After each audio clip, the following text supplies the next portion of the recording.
And we're live. How's it going, everybody? Welcome to this Monday night live stream.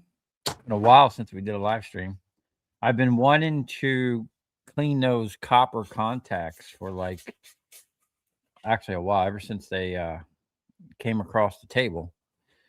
And so we're going to try to clean them tonight. Now, I'm a little unprepared for my own live stream because I thought I had more acetylene and oxygen than I do. So I doubt we'll get a full run out of it, but get we'll get some of it done. I do have the map gas, the little mini propane one. We'll try that, but my experience in the past, it takes some pretty intense heat to get that solder to release those big nuggets. And boy, do we got some big nuggets. You guys didn't see them in the video.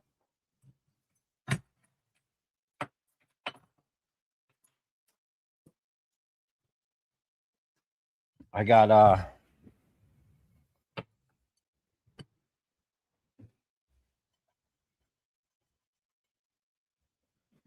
mean that's bigger than a quarter. It's a little bit smaller, but still a respectable size nugget. You know? We got a pile of them. So I think these are going to be easy. Just heat the backside.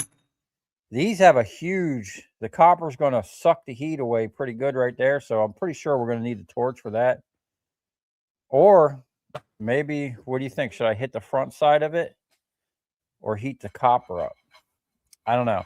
But some people said that it might be tungsten. So we're going to go ahead. If it's tungsten, I don't think my torch will melt it. We'll try to melt some of this down and make sure it's actual silver. Let's see who we got in here. What's up, VOL Bulldog?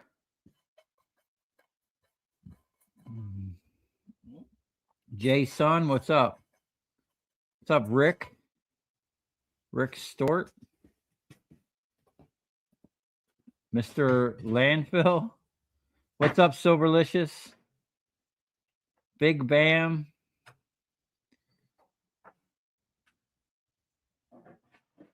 Oh, my brother's in here. What's up, Tim? What's up, See You Scrapping? How's it going, buddy? You had like a big, you were doing something with like a whole dumpster or something? I haven't had time to watch any scrapping videos or any, I like watching machining videos. I haven't had time to watch any of my favorite stuff, so I just kind of scroll through real quick and see what people are doing. Most of it won't melt, but if you can heat it and knock off the contacts, make sure the part is cherry red. Okay, how's it going? Scrapping on the fly, Alan.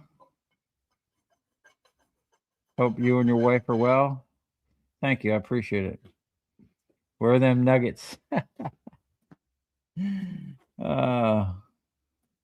Silver spot today, $87.32 an ounce. An ounce. So if that is silver, how much do you think that weighs? That square patch at the end. Well, we're about to find out. We'll at least get one of them off. I honestly thought I forgot that I had I was cutting up a bunch of steel. I don't have that much I think my oxygen is low.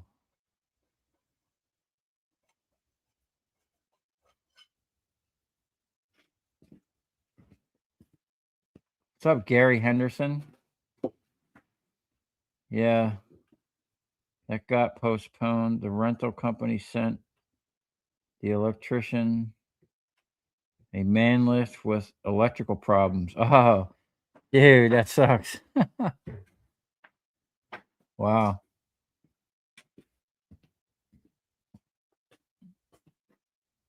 Wow. My mom got 2 feet of snow. Holy cow.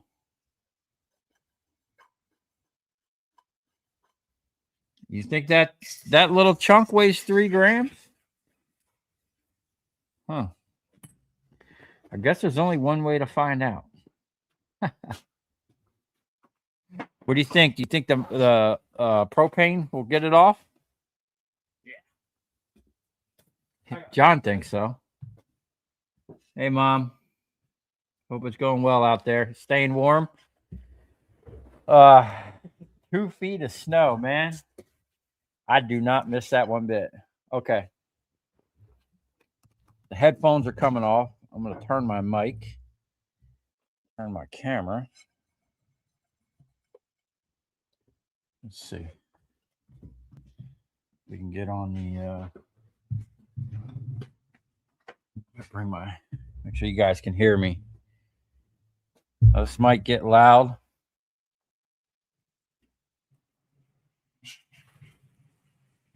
Uh-oh.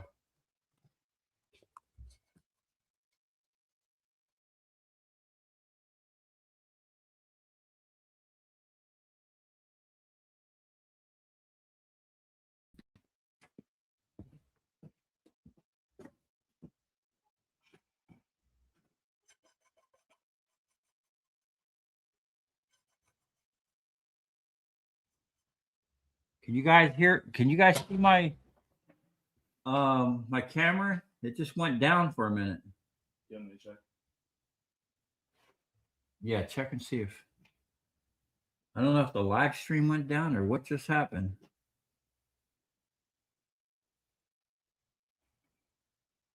You guys can see?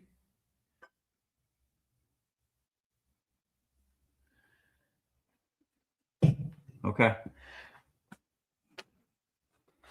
I can see myself, but I don't know if it's actually doing anything. I probably shouldn't move stuff around too much. It's good? Yeah? Okay. Sorry about that. Thank you. Okay, first things first. You need it louder? How's that?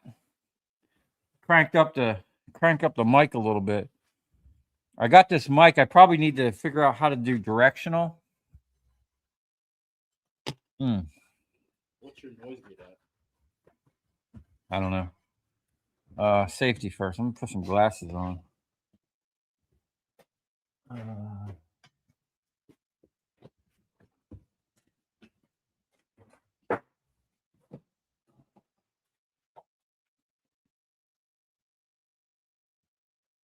Okay. Got me some sunglasses. And what do you guys think? Is the map gas going to even work?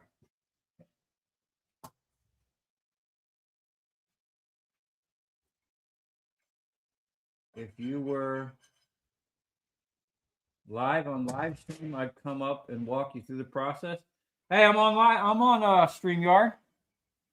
Hold on a second. If you want to come on here, I've said this. Hold on a second. Let me try to move my camera without it going off.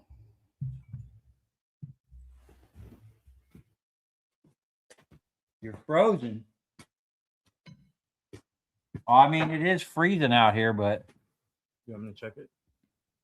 yeah, you know what? I gotta get. I should probably bring it up on my phone so I can see what's happening. I just had it for. If you want to drop a link. Huh, okay. Where do I find the link? That's good. Hold on. The screen. Hold on. Hold on. Let me see if I can't figure this out. Because I know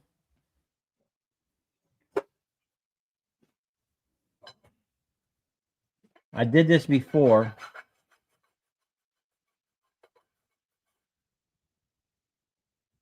Heather the snow leopard.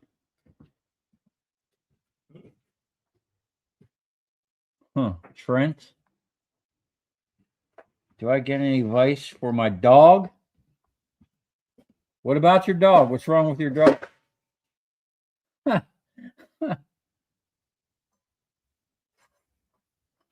Big Bam, safety first. I thought safety was always third. Hey, man, this is one of the safest YouTube channels you'll ever see. Thanks to all the guys that send me safety equipment because I'm constantly not wearing it.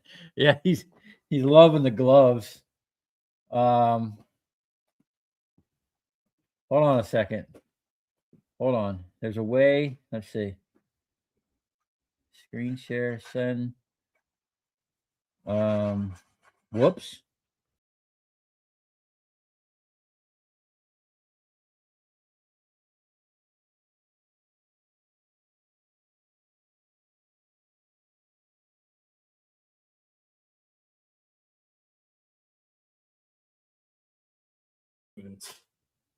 Hold on. Maybe I should stop pushing buttons here. I'm about to, I might take my own stream down.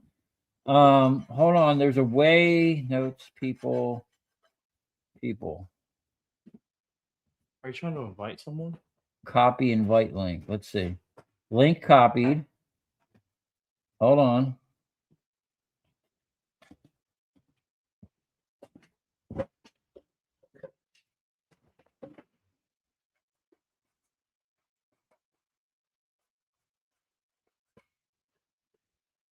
Is that the link? Now, I don't know. 1973 Chevy car. Huh. Okay, so I don't know, like, if you get on here where you're going to be. So if anyone knows how that works, that would be nice. In the meantime, I'm going to go try the map gas real quick, see if that works.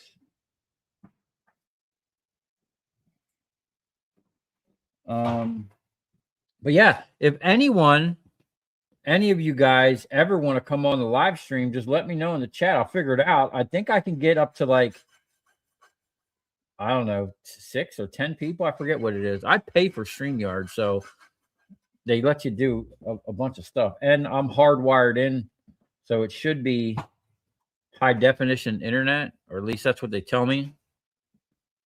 Let's see here. Hey, what's up, Adam W? Hey, come here. Show him the gloves.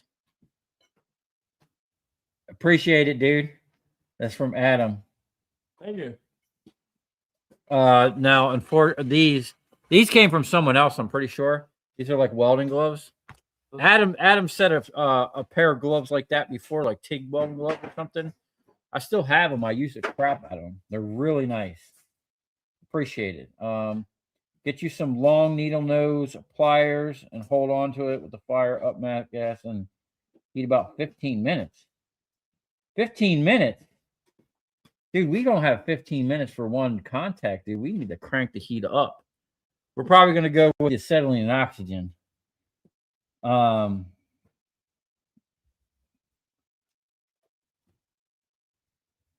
Keep up the good work. Looking forward to seeing more concrete and electrical work. Of course, scrapping. Hey, Derek, before you get too far in, I have a question. What's your question, Adam? Hey, the safety marshal's in here.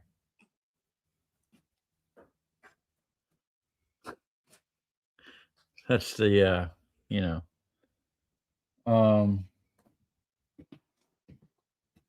hello. What's going on here? What's up, Jay Marbet? I need a new pair of work boots. Do you have an affiliate code for Brunt? No, I don't. Unfortunately, they sent me a pair of boots for free in the beginning. At first, they wanted me to sign a bunch of paperwork saying that what they basically, it's weird. They want to tell you the script to say, but I have my own script. I'm not going to let anybody tell me anything. What what I didn't like about the first boots is they were made in China, and they were portraying themselves as like an American-made company. They are an American company, but they're having it manufactured in China. And I have to say, after wearing those boots for a year, absolutely great boots. I got another pair on now that I've had on for about a year. The first one were like $160. These ones were like $180. And I have another pair brand new in the closet that my wife got me. They're great boots. But I guess the guy wanted me to, I didn't make the video fast enough. I wanted to actually wear them for a while. And what a while, it turned into about 9 months. And I abused the crap out of them boots. And I gave, y'all seen the video. If you've seen the video of the review I did on it, I sent it to him, but he never responded back to me. Probably because I called out in the video that the only thing I didn't like about the boots is that it was made in China. You know, these ones here, I think, are made in like Bangladesh or something. So they're having their boots made all over. And they do have one line of boots that they are making in the US, but they're like $300. Something like that. But I mean, if you can, I'll contact them guys again. But I don't think they liked that I wouldn't just conform to their script and that I called out on video that they're made in China, you know? So yeah, I mean, y'all see any tool anyone sends me or anything, I'm not going to sugarcoat nothing. I'm just going to send, tell you how it is, tell you where it's made, tell you exactly what I think about it, whether it's good or not. They were good boots. I mean, I literally cut them in half with my jaws of life and set them on fire in the video, and they weren't even too much destroyed. So yeah, Adam, they were pretty good. I use acetylene only with a turbo torch. That takes 15 minutes. Okay, hold on a second. Cybernate, what's up, buddy? Okay. Leanne Owens, what's up? Arthur Watch, what's up, buddy?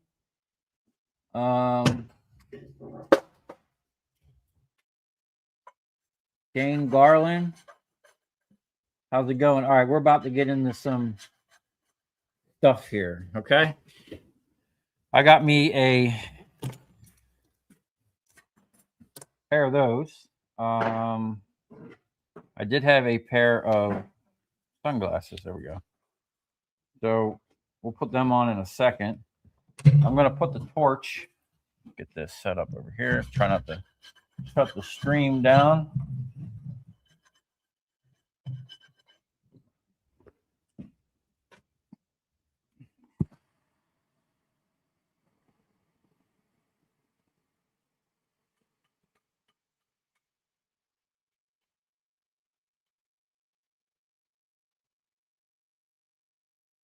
All right.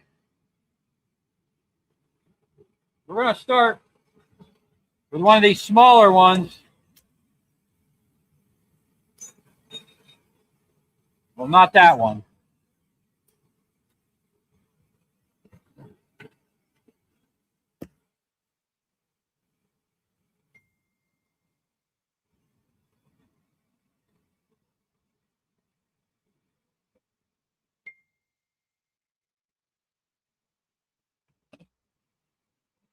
Oh. Should I heat backside or the face? I wish I had another clamp here. Hey, man, let me get one of them big beefy screwdrivers, big flatheads. I don't think this one's going to do it, man. Yeah.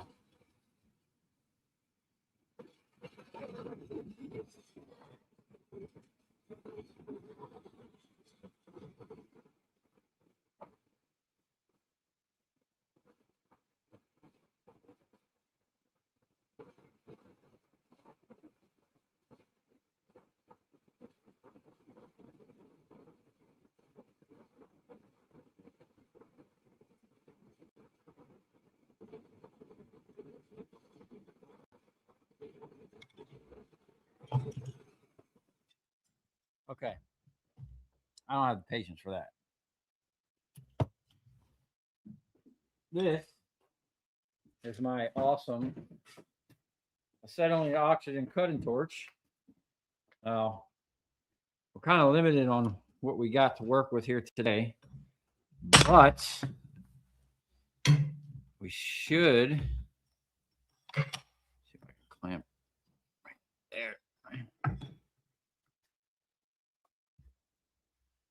Now this tip here, I've cut 3-inch thick steel, so we should have no problem with this little bit.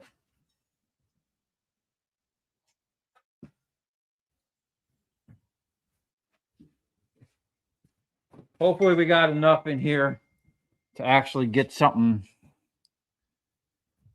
Here we go.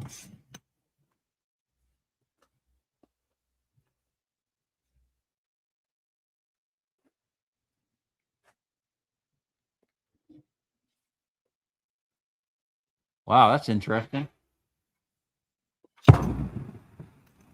That's what I'm talking about.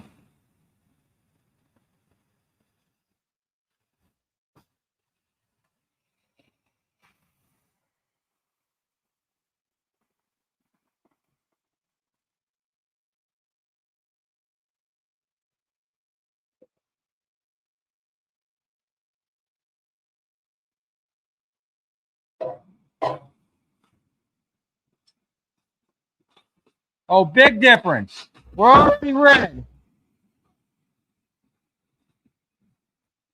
I see the flash.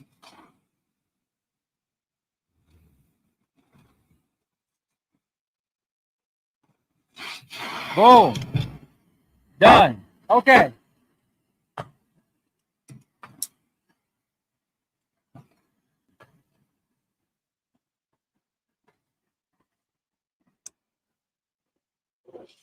Yeah, we ain't got time to play around, man. You got, we need more power. You got to put the real industrial stuff to it. Look at that flash. Look at that green stuff. I think that's copper melting. Oh!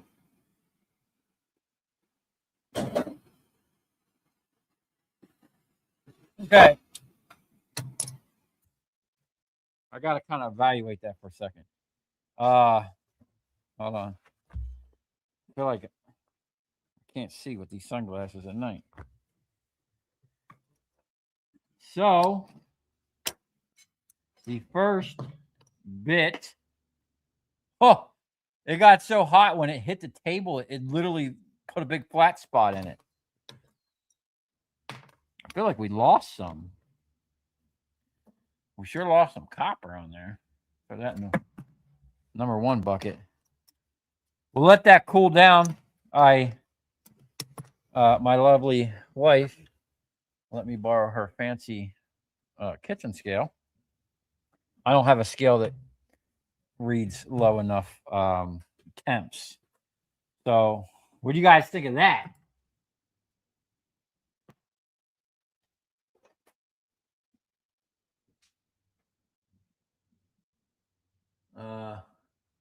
Hold on. Let me read some comments real quick. Hold on. The guy said it's something about it maybe being tungsten. It got so hot. Let me see if that's going to come in on the camera. When it hit the table, it bent just from it dropping a little bit. If that was tungsten, I don't think it would have bent like that. What do you guys think? Do you think it would have got that soft? Or do you think tungsten would have held its form? Huh? No. You got them all up there? Oh, so we've been processing that whole load of scrap. Let's see if I can get this camera. We emptied the front half of the trailer. The back half is still full of the big lights. But look what we got on the table there. We got a nice chunk of transformers, and we got bigger ones coming. If you want, man, start pulling that stuff to the front. Start taking the big boxes apart. Just bring it up and tear it down. Live stream ain't gonna care. Oh, so on this other one, I want to touch that, but I know I shouldn't. Let's not do something dumb. It looked like the silver actually came apart when it fell. I feel like I'm missing silver now. Look at that one. You know what I need? I need like a cup of water, or a bucket of water.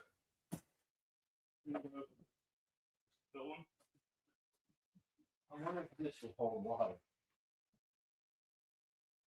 You could try. Let me put water. Yeah, we're gonna try and okay, you know what I'm gonna do? What's the consensus here? What do you guys think? Is that silver? Silver melts at 1763, copper at 1980, tungsten at 61. I don't know if my sword fits to 6100. I'm on StreamYard in the backstage. Okay. Is this hold on. Add. Welcome. Your new welcome page. Send this to the guest. Instructions for the guest. Oh shoot. Hold on, guys. I'm trying to figure out how to. Oh, I see you. Sorry, dude. You right up on my screen. Oh, there we go. What's up? Oh, good. Wait a minute. I can't hear you unless I have my. You gotta put your headphones on. Hold on a second. Let me see if I can't get. I can't use my mic to my. Edit mic settings. No, not mic settings. Edit. Hold on.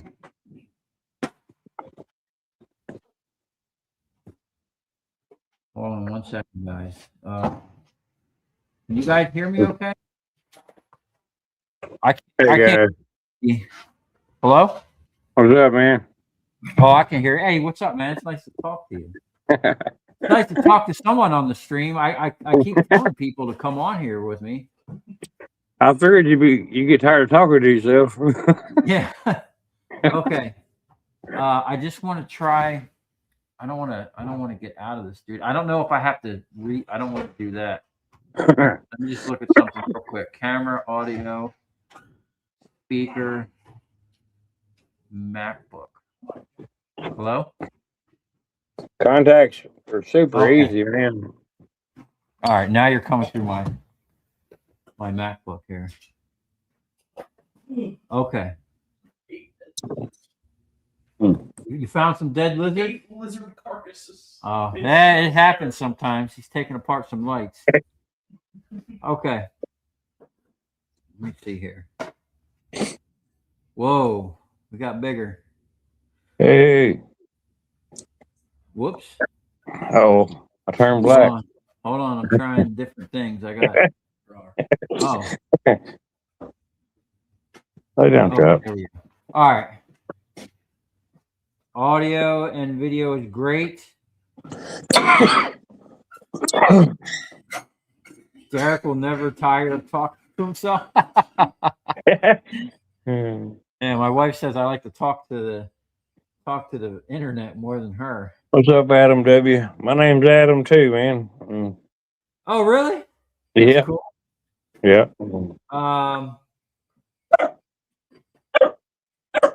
Hush. See. Get it Would you shut up? What's up, Copper Catcher? Lay down.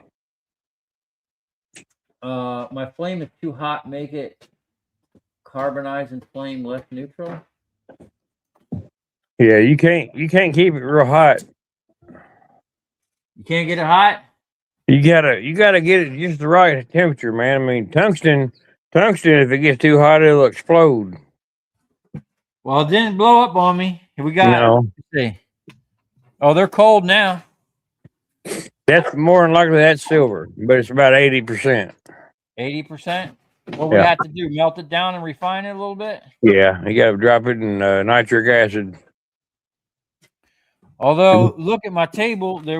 I got like beads of copper from melting down. Yeah, you was hot. I was hot. I'm gonna turn my torch just a little bit so we don't get none of this thing and turn it down a little bit.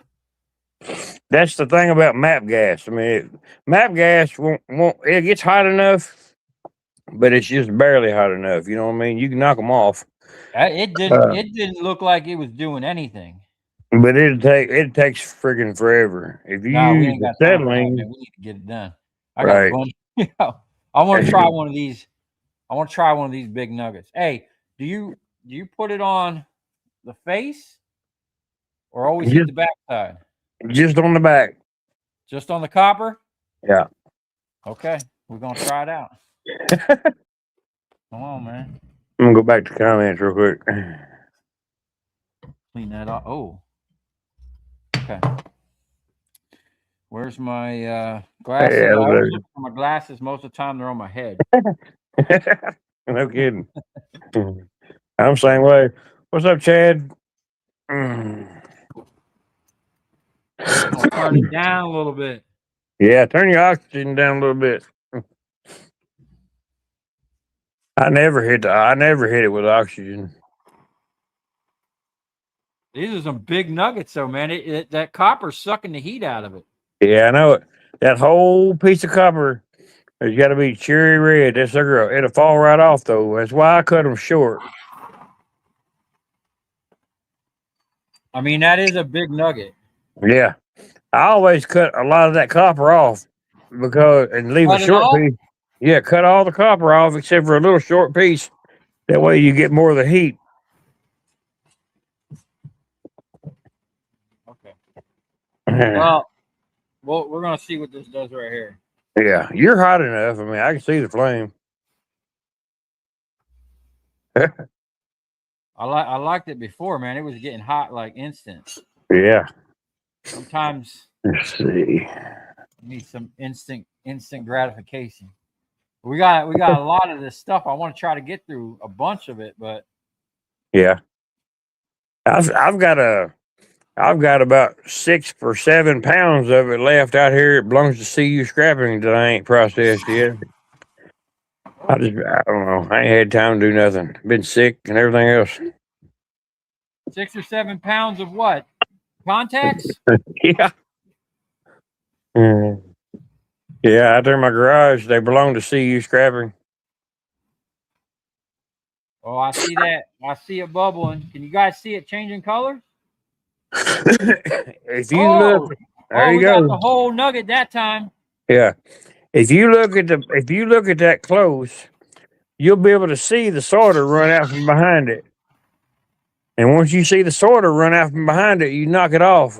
It'll come right off. Look at that. I dropped it in some water. Hold on. Yeah. Yeah, you gotta have your little bucket of water. Yeah, that's a big one. Shoot. Yeah. Hold on. Let's weigh this one up. Hell yeah. That's the big. Let's see here.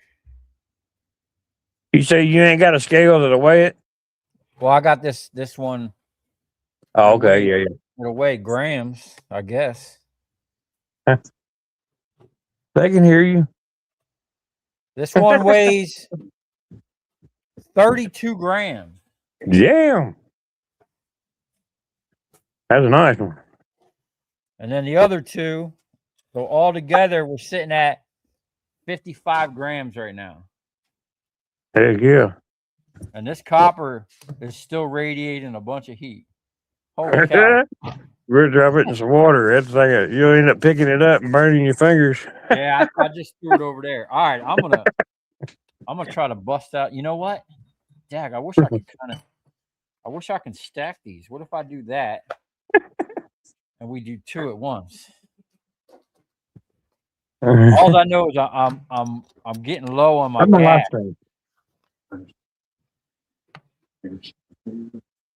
I don't care. Let's see if we can do 2 at once and optimize our gas flow. Come on now, you can't show me up.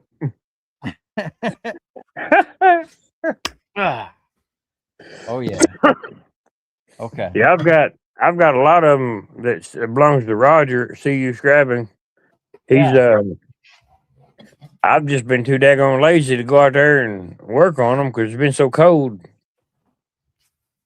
Well, when you get all this stuff, say I get all this done, and then I got I melt it into an ingot. Then what? That probably wouldn't be the smart thing. You need to go straight into Acid. distilled water and acid, nitric acid. And then That'll, that'll pull out pure copper. yep. Now it'll it'll pull the silver off, Okay. and then everything else under the silver will go into solution. But you dilute your solution by half. I mean, you double your solution, and then you drop a piece of copper in it, and all your silver will fall out of solution. We're gonna have to set up a safe station to do that. yeah. I got to do it outside. I ain't got my fume hood and stuff built yet. I got a buddy of mine. He was doing it in the alley. Hey, y'all seen a couple days ago? I had about 250 pounds of giant bus bar, silver coated bus bar. He was telling me to throw it in acid, and but he was cooking the stuff. He pulled a bunch out in that acid thing, but he just did it in some buckets, I guess, in the back alley. Yeah. But he said he bought like a respirator and all kinds of stuff. Mm-hmm. It wasn't enough. He said he needed a proper vac system or something. Yeah, man, them damn fumes they're nasty, man. They'll hurt you. TCCC Chad has got a bunch of videos refining silver too. Guy seen he had like a little station he built. Yeah, got him a little fume hood and everything. I ain't got all my stuff together yet. It's been too cold out here. Ow.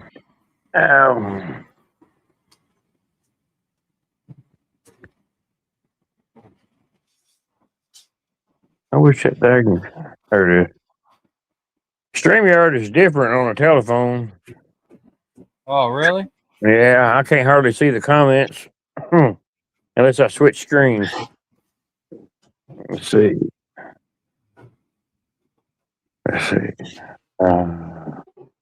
Yeah, I can't wait for spring either, Giovanni.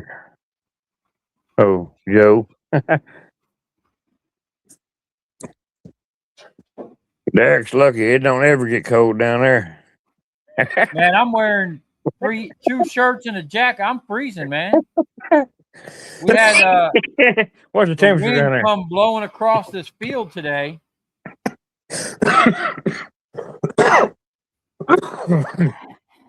Come down here to Kentucky and see how it is. No thanks. My mom just said they got 2 feet of snow and I don't want nothing to do with it. Come on, man. You can't be no sissy shit for get it. I grew up with that stuff and I'm okay. Yeah, it was I think 26 degrees here today, 30-mile-an-hour winds. Wow. I had to go to the doctor and I freaking froze my butt off. Hey, Scorpion.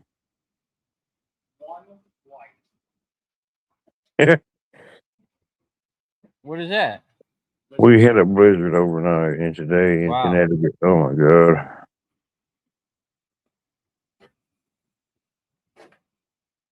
Rick Stewart is in Kentucky also. What part of Kentucky you in, Rick?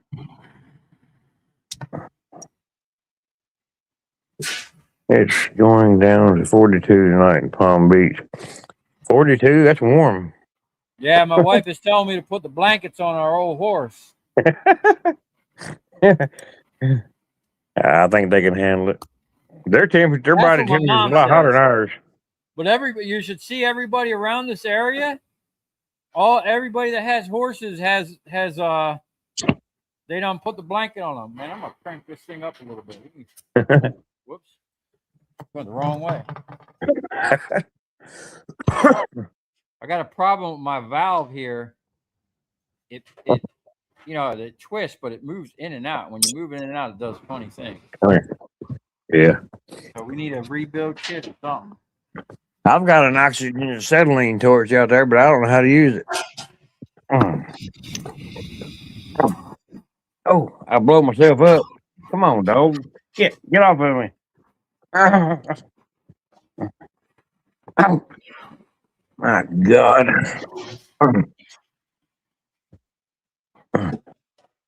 I like it. I like them puppies you got, Derek. Them pretty little All them things. little baby pit bulls. Yeah, I'm cool as What heck. you got there? That's she's oh God. It's a buddy of mine's dog. I can't think. It's a German Shepherd mixed with Australian Shepherd. Here, here. Oh shit! Quit biting me. Just about 10 weeks old. 10 weeks? Yeah. That's about almost. I think mine are like 9 or maybe even 10 weeks old. The lady we got it from said they were 7 weeks. Yeah, I think this one here is older because, hey, man, she's already huge. Come here. Get out of the cat They're food. growing fast. My God, dude, this thing drives me nuts. Quit. Oh, she loves to bite. Oh, there it goes. Will you quit? Crank this up a little bit. I think I'm just running out of juice, man. Can you turn your oxygen all the way off on a acetylene torch like that?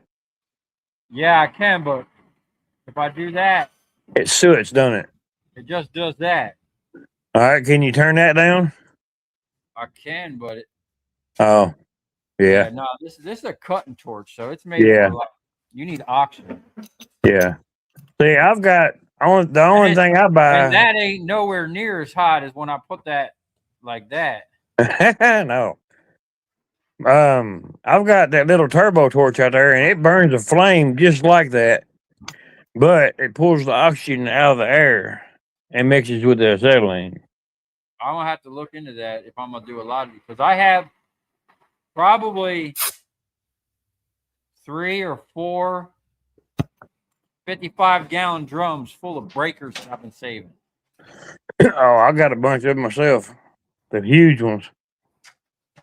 But they're the ones that I got, man. They're all made of the casings and stuff is made of Bakelite, and you can hit them with a 20-pound sledgehammer, and they still won't. It won't even crack them. I think we might be out of gas.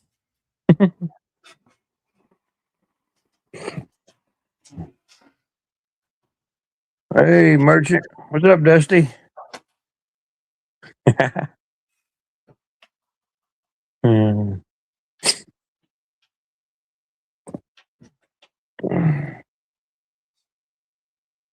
Oh, I've been watching a lot of Dusty's videos here lately. Merchant metals? Yeah, he's been finding a bunch of good stuff. Oh, I gotta have to do this quick. I think we're down to the last of the fuel.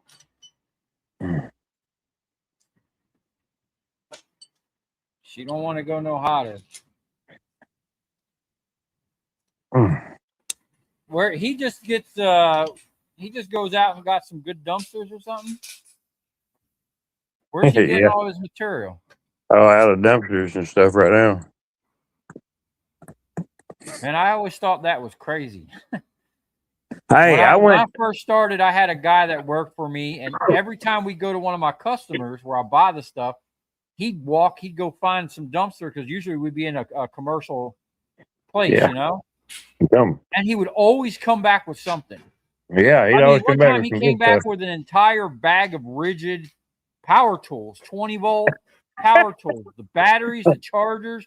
He had like 3 impacts, 2 drills, a sawzall, the whole thing.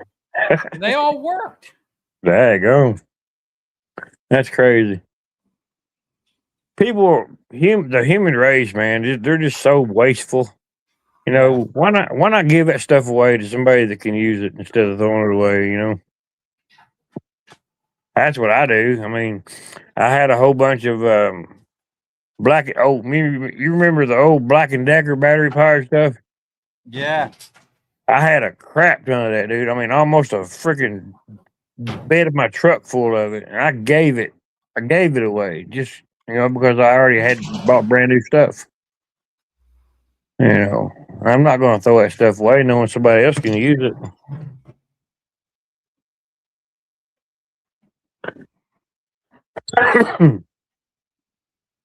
Yeah. Yeah. I don't know anybody that. I don't even think does Black and Decker even make tools anymore. Nah, I think it's Stanley now. Oh, Let's they're see. coming off pretty easy, man.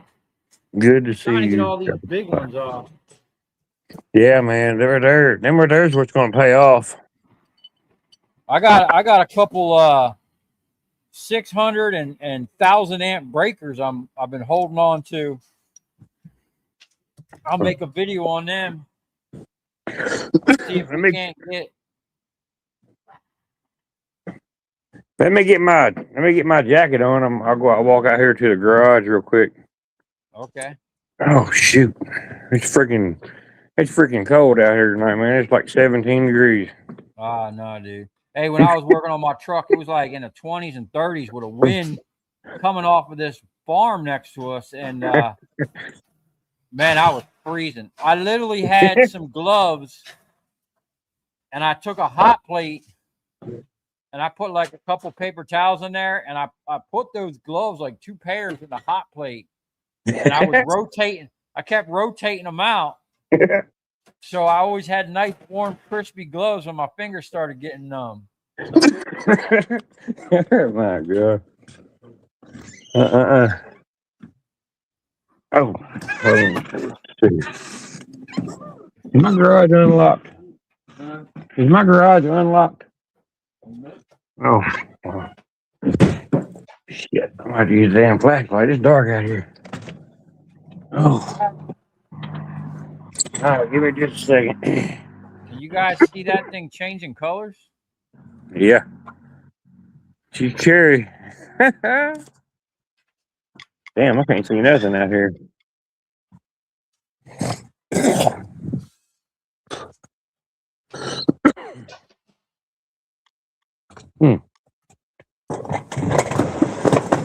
Oh. But I hate them darn roll up doors.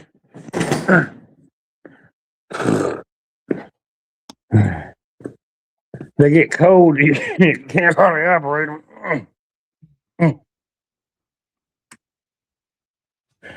Okay, so what happened here? Oh, shoot. I can't see. There we go. Make sure the radio. Glowing. Oh. She's glowing, man. So if I want to make, I have that precision ingot maker I made on my milling machine. If I want to make a 10-pound copper or a silver ingot, I need to dissolve this in acid first. Well, I mean, you can make an ingot, but it's not going to be pure. No, I want it pure, man. Yeah. You gotta dissolve it in acid first, man. I'm hoping to be able to put a video out here in the next day or two. I got a bunch of crap that I'm taking off. There's a big old nice chunk of copper right here. We're gonna try a different thing here. I got a 55-gallon drum of #1 copper sitting here. Oh, nice. I can't even pick it up and put it in the back of the truck. There it is. Sweet. What are you getting for copper right now? 437, I believe. Bright and shiny? No, that's five. That's four. What was that? 457. Okay. Yeah, that's the highest I've ever seen it. Yeah. I think it's at like 495. I think I got the other day in Man, Miami. I ain't never got them prices like that. Here in Kentucky. Now I could travel 3.5 hours to St. Louis, Missouri, and get $6. How's $6? Yeah, that's what I said. Huh? Who's paying $6? It's I can't remember what the name. Something American Steel Company or something like that. That's crazy, man. I might need to travel up there. Well, if you had a Hey, couple thousand pounds, that'd be great. this is coming off real easy. Yeah, Try to do 2 of them at a time. it don't take long if you get the right heat on them. Oh, I can't shoot. Here's these breakers I got. I got one of them. You know them totes that you carry around? You put all your stuff in them The white totes? ICB. Yeah, ICB totes, yeah. I've got one of them full of these. What are they? Switches? And them are breakers. Breakers? Yeah. See? Oh Boy, yeah. they're freaking heavy. Well, man, that's got to be like a 1200 amp breaker. It's a big one. I got that ICB tote cage right there, plumb full of them. Those are nice, man. Yeah, I just been too lazy. Which I mean, I've been going through a lot of crap here lately for the last year, anyway.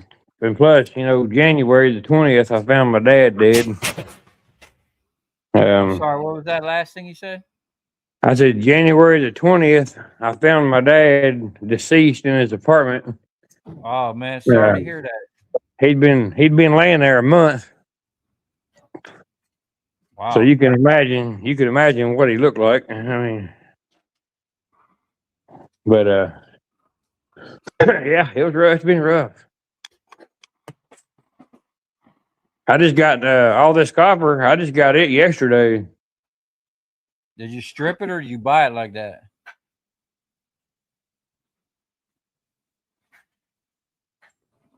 Yeah. I think you froze, man.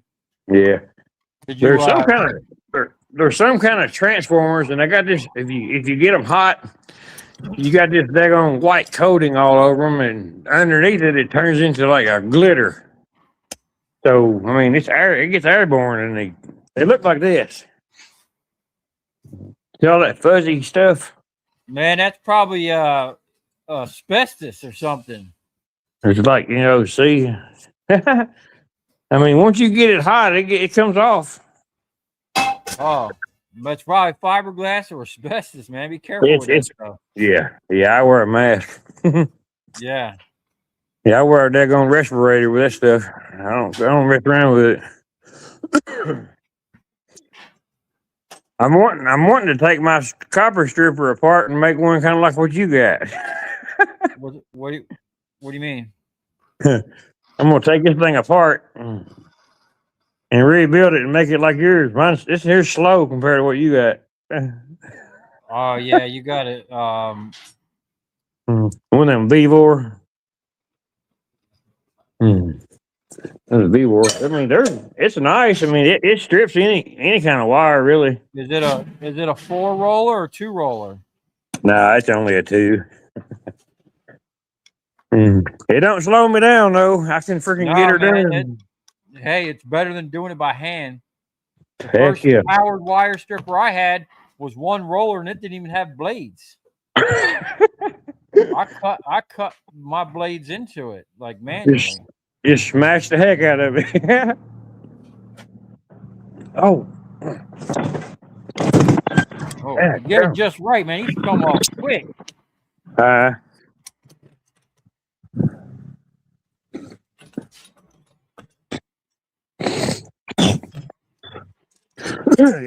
yeah. Even that turbo torch I got, it don't cut them or it don't pull them off that quick.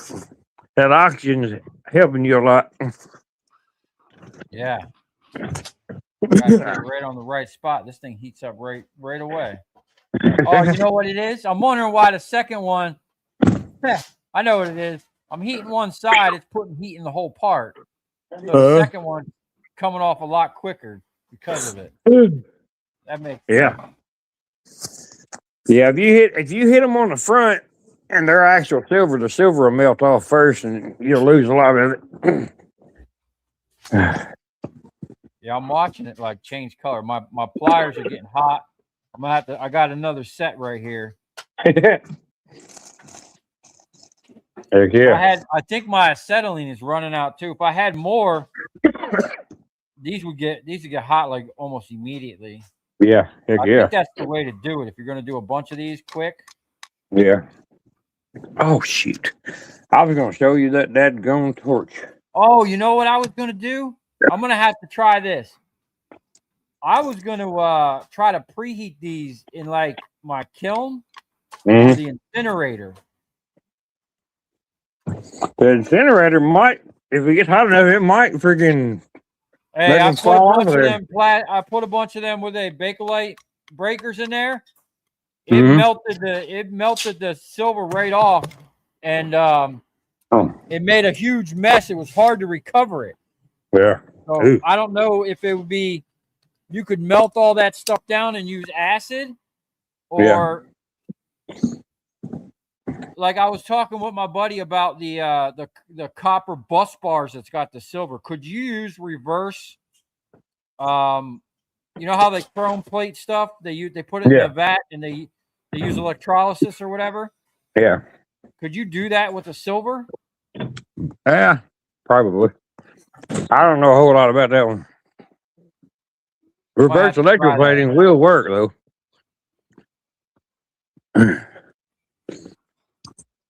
I can't remember who was doing that.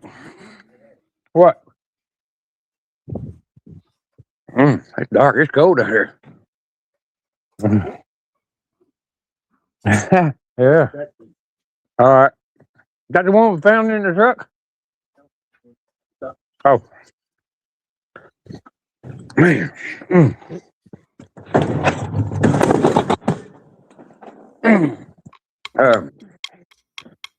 All right, here's this little torch.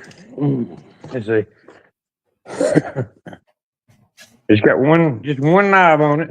Yeah, that looks like a jeweler's torch or a brazen torch or something. That's basically what.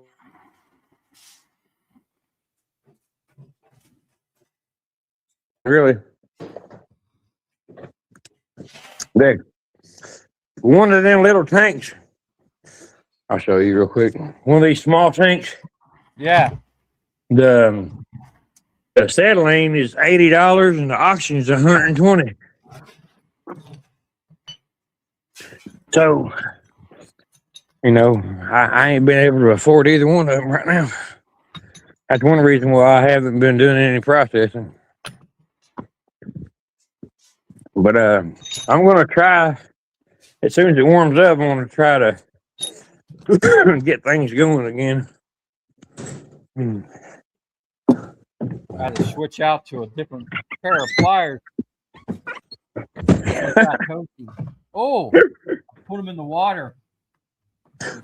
I use a long pair of needle nose. They're the ones that are bent on the end.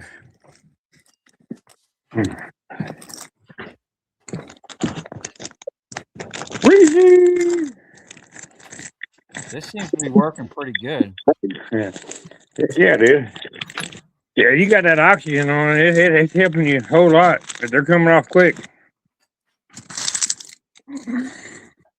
Yeah, I was wondering if I tried to melt the copper in the kiln, the electric kiln, but it got it to the point where it was glowing, but it wouldn't melt it. And I think if I put these in there, it would get them right to the point where I'd probably just have to pull them out and flash them with this real quick. It might make the process go so much faster because it already put heat in the copper. Yeah. And it might even melt. It might even melt them all. I never even tried to melt the contacts. It might melt them all. It might. I melted some of the ones that Roger sent me. But like I said, they're still not 100% pure. until you get them in acid and break them down and, you know, cement them out. But I mean, it's kind of a long process, but I mean, it's worth it in the long run. And silver, How much would like a pound be? oh God, hell, I think it's silver is at like $78 an ounce, I think. So you 16 ounces in a pound. I don't know how much it'd be really. Fiberglass. Oh, do you have a rosebud tip? No. I don't have a rosebud. I don't either. It's gonna have to be on the list of tools I need. 145 troy ounces at 86 spot price. Oh, it's $86 an ounce spot price. That's $12,564.71. Holy sheesh. For a pound? That's what Roger said. 10-pound ingot. What's that? Wow, show them on camera. Go A around 10-pound ingot. He got away? He bit you? He bit me through the glove. 87.32. Holy You just crap. got bit by a lizard.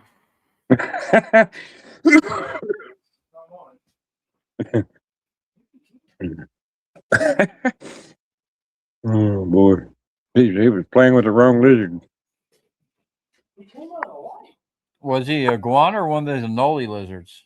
Can't use 16 ounce pound. Surprised how cold it is he was even able to Literally. move.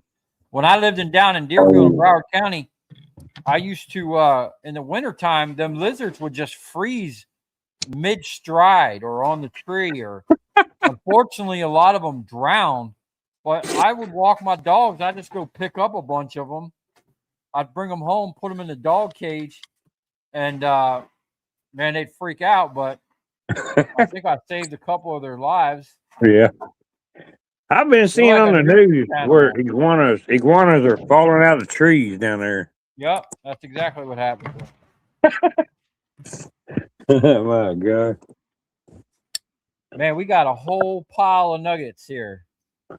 Heck yeah. Whenever that guy told me that them lizards was falling out of the tree, I thought he was just bullshitting with me. No, man, that happens. That's like a yearly occurrence. Wow. Oh, That's that crazy. one was hot.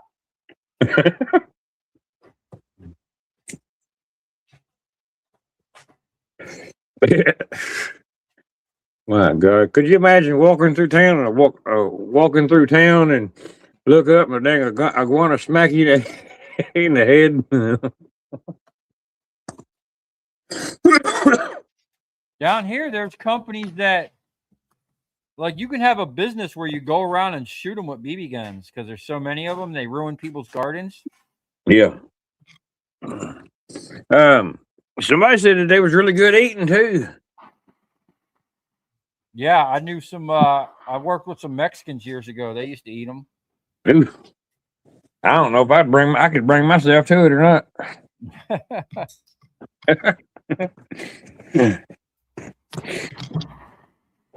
I don't know. I mean, I guess I'm apt to try anything, I guess. Once at least, I was watching people make street tacos with iguanas down there about a week ago. Good Lord. Street tacos. Man, I love street tacos, but they better not be making them with iguana stuff. Let's see. Roger Hard to said tell nowadays what they be putting in the food. you never know. Anything is processed. That's why we like to make our own stuff. Yeah. That's why we bought some cattle, man. We want to know where our beef and our chicken and stuff comes from. Heck yeah, I don't blame you. You got all these processing plants down here. You don't know if there's a rat or a daggone possum or something like that got in there and got chewed up. You know, people just don't know, but they eat all this processed crap. I don't eat processed meat. I don't eat McDonald's or nothing like that stuff no more. You won't know if they are tungsten And then until you refine them, the tungsten will not dissolve. It turns black or brown or gray. Let's see. I don't know what palmetto bugs are. They're like a giant cockroach. Oh, hell no. I don't like Yeah, if you roaches. ever think of a cockroach on steroids, that's a palmetto bug. There you go. Crazy thing is, they don't eat like what you would think. They don't come in your house looking for food. They eat like cardboard and stuff like that. They're really Oh. weird. But when you see them, though, they're kind of startling because they're very large. My goodness. Yeah, I don't care for no roaches. Spiders don't bother me, but roaches, I can't stand them things. Man, we got plenty of them down here too, man. Them spiders. Although I love this cold weather, man, I really ain't seen that many. No. They Probably tried to won't. find their way in the house. I found one in the bathroom. I seen them ones you had out there in the about where you was shooting that Oh, I think it legs? was an old Yeah, I old named it car. legs. I don't know if that was a female or male, but that was a gnarly looking spider. Has a big orb weaver. Big I thought it was like a banana spider, but yeah, they're harmless. I mean, they don't bother you. No, I left it alone.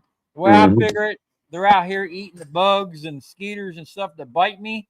Yeah. Spiders, when you see the spiders, they usually run from you. Yeah. You know? Yeah. It's the skeeters and gnats, they come after you. Mm-hmm. So let the spiders eat them, man. The spiders are just kind of, when you move something, all of a sudden there's a spider the size of your hand sitting there. A little startling. Yeah. I don't think I've ever seen one that big, but I'd probably run too. Woo. He'd run from me, I'd run from it. Yep, spiders are our friends. I've got a couple little jumping spiders in here. They're called little black spoods. Hell, some of them. One of them it stays over close to under my air conditioner or my TV right here, and I could stick my finger down there. He'll jump right on my hand. Wow. Yep, little black jumping spiders. Oh, let's see. Wolf spiders are cool too. They don't bite you. I've held them before. Crap. I'm late to the show, Pickle says. They're in the attic. I can't get rid of them. I leave them there. They'll protect your house. Someone said peppermint oil. Yeah. They don't like the smell of it. No. It's not going to kill them, but it'll keep them away. My grandmother, man, was set on freaking mothballs. And I swear, when you walked in her house, that's all you would smell is freaking mothballs. Ah, dang, I can't, yeah, I can't deal with that. Man, we running out. I can't even turn this torch up no more. Oh. Yeah, I can see you can't hardly see the flame now. Got a nice chunk in here, though. Mm-hmm. Yeah, you do. Throwing them in the water. I'm going to see if I can't get a couple of these bigger, at least get the biggest ones done. Heck yeah. It's like I'll be taking my tanks down the... there's a place down here. I don't know if y'all have it up by you. It's called Air Gas. Mm-hmm. They're like the big chain, right? They're like the biggest one around. Yeah, Those guys are shiesty because I own my tanks, right? I paid for my tanks outright. And I took them there. And it's my fault for not actually looking at the tanks they gave me because I told them right away, hey, I got owner tanks, swap them out for me. Well, they gave me tanks that said Air Gas on the ring. Yeah. And no other company would take them. And if you're out of town, you're nowhere near an Air Gas, you're out of luck, man, because they will not take that. So the one guy, he told me He goes, listen, man, I can't take it, but if you were to take that back to your shop and grind off their name and paint it, he goes, I wouldn't know the difference. That's crazy too. Yeah, Oh, but you wow. know what? I've heard from a couple other people that that's their MO. They like to do that, so you have to take it back to their shop, you know? Right. Yep. That's just shady business practices, man. Yeah. Yeah, we have air gas down here too, and them guys are crooked, boy. They was going to charge me to fill my oxygen and acetylene up. They're going to charge me almost $300 That's because crazy. For tall yeah, tanks? because that's in them small tanks. You know, they ain't freaking 2 foot tall. My big tank of acetylene is like $70, 79 maybe. I think last time it was less than 80. It's like 35 or 40 for the big oxygen tank. Yeah, And it used to be cheaper than that. well, see, this place down here that I usually went to fill my tanks up, if I was going to get bigger tanks, but they told me you got to have a permit or you got to have a something with us, a lease with us. I said, well, how much is a lease? He said it's $450. Dag. I said, for what? I said, and I get free gas all the time. He said, no, you still got to pay for the gas. I said, shit. I said, you can keep that damn tank. I don't want it. You know, for $450 for a year. Nah, man. Just to lease the bottle. I'm like, God dang. I don't even think I spend $450 a year on oxygen and acetylene. My gosh. I might have to come to Florida then, I guess. I mean, that's a 12-hour drive. All right, this might be the last one, guys. I'm gonna have to go get. It's taking a long time. I'm pretty sure I'm out.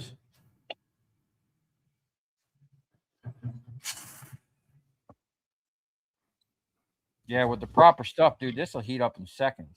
Oh yeah. What's stuck? The bolt? Drive it back into this thing and use a pair of. All right, well, I'm about done here. You can put it in the vise. Mm-hmm. All right, Merchant Meadows. Good to see you, man. Hey, what's up, Dusty? Have a good night. How you going to bed? Staying warm up there?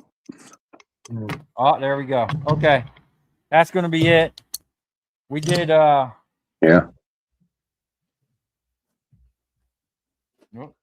What do I got going on here? Roger said since 9/11, you can't own your own tanks anymore. What? If you get, it said Derek gets grandfathered in since he's owned his before 9/11. Them tanks. No, man, I bought these tanks. 9/11 happened when I was in New Jersey. So maybe that's different states got different rules or something. I don't know. I'm gonna have to look into that because I was looking to get a bigger acetylene tank. Yeah, that'd be nice.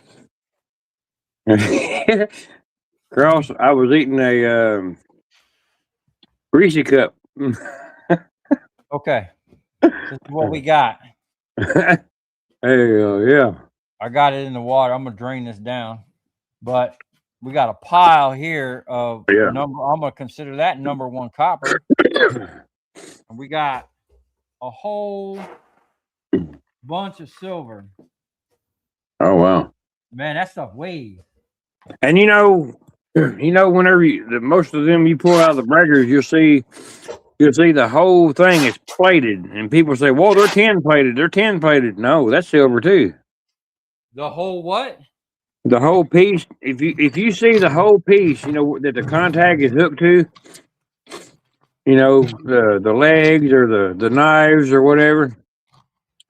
If they're a silver color, that copper is silver coated too. But I mean, you got to have a whole lot of it to make a difference, though. I mean, and it's a totally different process.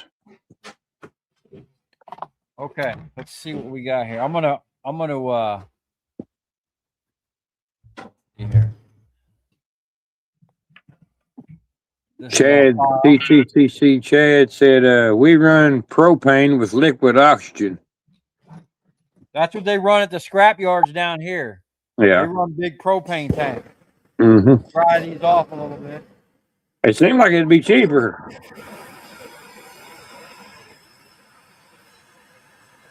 Yeah. Ryan Warren, you're correct. You still gotta refine all the silver unless you smelt it. Well, even if you smelt it, it's not going to be 100%. You know. Well, the guy that I was talking to, he said just like you said, use the acid. Yeah. Pull it out. I can. He was getting. Matter of fact, I got his text message. I'll show you what I'll dry these off so we get an accurate weight. Hey, I forgot about this. I can tell you how you can tell that them are, if they're tungsten or not.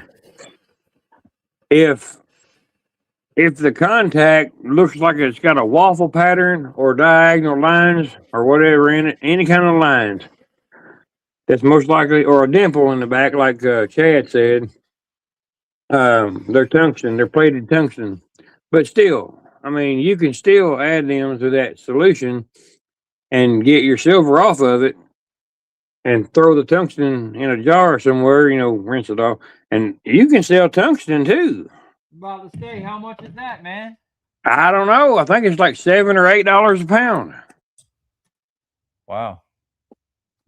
I mean, it's been a long time since I checked on tungsten, but I mean, heck, if somebody could get their hands on a lot of it, man, that's a nice little payday. Okay. That's so we got our original 55.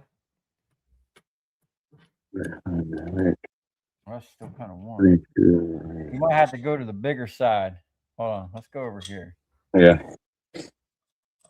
Muriatic acid and nitric acid is what they call aqua regia. That's 181 grams. Right, go. Yeah, that's nice. It's gonna be a nice bit right there. 338. 470. And you're still going. Woo-wee. Hold on, man. These are hot though. Yeah. Maybe I should let them cool before I put them on my wife's glass scale.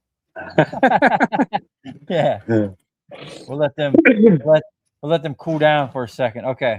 Where were we for something? Where do y'all think the final's going to be? Shoot. I mean, yeah, I can't see them. I still got a whole pile over here of these nuggets. Yeah, them's some nice ones. They're not as big as the other ones, but they're still decent size. I still got one more big one. And then that's not even my breakers. And so one day I'm telling you, I'm going to pour a 10-pound ingot with that precision ingot maker I made. Yeah. Hell yeah. Yeah, I remember that thing. Oh, dang, boy. That thing was big.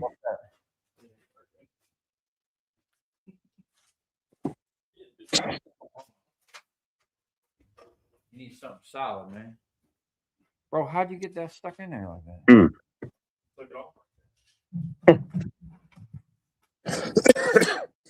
Guy got a socket stuck. Uh-oh. All right, look, man, we're going to find something to drive down in there.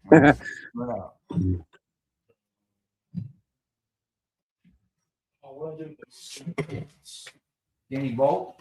There was real skinny bolt. Oh, we have a use for this. Hold on. Nope. Oh, He must have been using the Ingersoll Rand impact. Already. Oh, I was actually going to use that today. Man, I can't believe somebody sent you a freaking $200 chisel. Is that how much that is? Yeah. And he spent like $30 shipping, man. That's crazy. I'll tell you what, the I had some of that tea and the chocolate. Yeah. he sent. Man, that was good stuff. Oh wow. Yeah, Yeah. me and my wife Tungsten. thoroughly enjoyed that.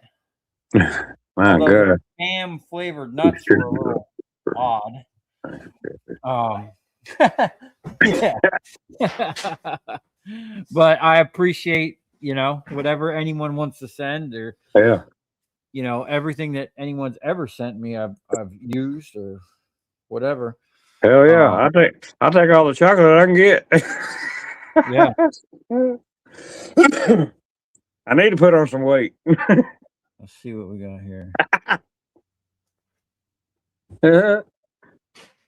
Let's see. Roger said, CU Scrapping said, tungsten is between $8.70 to $10.55 a pound. According to RR Carbide. That's crazy. You think it would be worth more than that? It's like titanium. Yeah. Titanium ain't worth that much in scrap because the titanium is actually called pyrophoric metal because it's explosive. Oh When wow. so when they it has to be melted and manufactured in a special facility because they expect explosions when they melt it down. Dang. And when you machine it, it's the most dangerous because what's really flammable is the little shavings.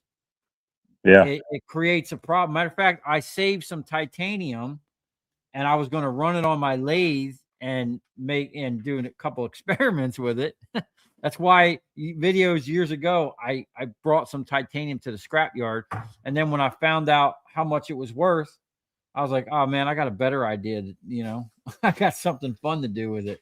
So, yeah, it's very explosive in the right conditions. He even told me in Miami, they had a titanium fire one day and they couldn't put it out. It's like magnesium. You can't put that stuff out, man. It just burns. You don't want to put no water on it. I promise you that. Yeah.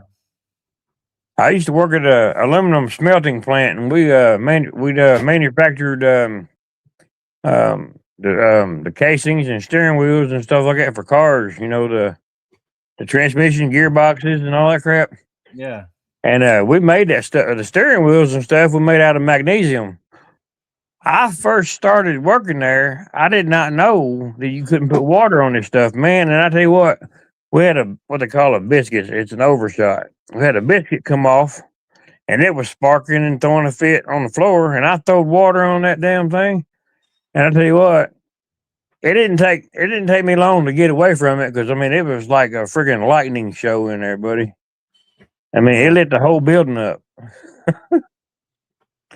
But you got there's a powder you put on it and it smothers it out. I can't remember what it's called. Marshmallow 220. Hey, that's my guy, man. Where you at, dude?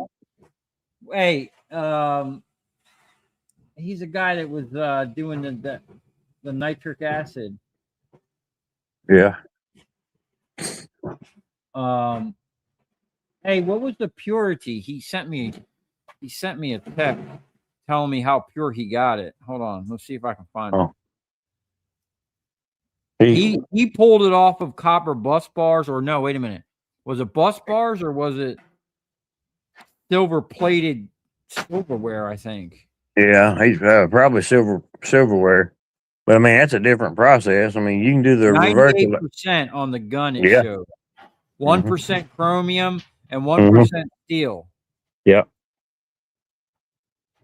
And he was doing it with straight nitric or well, distilled water and nitric. He got 3 3-ounce silver bars. Oh yeah. Oh shoot. 3 ounces. I've got some silver in here that I processed. Go get it. I wish I knew how to flip this camera around, but I don't think freaking Streamer lets you. I don't know how all that works, man. Okay. I don't either. I ain't very freaking tech savvy, I can tell you that. Down a lot. I've got about 15 ounces here, I think. Oh shit. This here, let me sit down. Get this light out of the phone. I just need to get the stuff. I'm saving my copper crystal. I mean, silver crystal for a silver cell. That way you can purify it more. So you can make it 4 nines instead of 3. But here's here's some silver crystal right here, Derek. What's that from? That's from a silver cell. It's from silver contacts. And each one of these little vials is just a little over an ounce. But I don't know how many nuggets I got. Let me see if I can do this without making a mess. We're at 723 grams. You're probably going to have about 1,200 grams there. Well, we're coming to the end of it. 8. We might get Oh, are you? 9. Okay, I thought you had more. 9:15. 9:15. Yeah, I still got a lot, but I'm out of gas. Oh, yeah, definitely would. If I finished it off, we'd have 1,200 just on that load. Yeah. But 9:15. I was looking at them spots on the table there. I thought that's water, I guess. I thought them was contact that's too. water. So that's not bad, man. You process that down, you'll probably have 600 grams. No, how much was it? 900? 9:15. 915. So you might have 500-600 grams of silver there. So if it was 600 grams of like pure silver, what do you think that would be? Woo! Oh, I don't know. Let's see. I ain't got a phone. Let me get a calculator. Let's see. I forgot what he said that silver was. Let's see. I get this other phone to load up and I'll calculate. Here's a couple of these little bars that I poured. Here's one. They're about an ounce. Is that already refined? You do that? Yeah. So you did the nitric acid and you pulled that out? Yep. There's another one. It's got a little pimple on it. That was one of my first pours right there. I couldn't get it right. I'll tell you what, man. I don't care what nobody says. You know, anybody can pour copper and aluminum and stuff like that, but I'll tell you what, pouring silver, you better have a steady hand because it jumps out of the daggone the ladle or whatever you got it melting in. This is all silver. Wow. Man, I'm really upset. I lost that jug because that jug I had, Yeah. probably had about that much silver in it. It Oh, was wow. from a bunch of big breakers.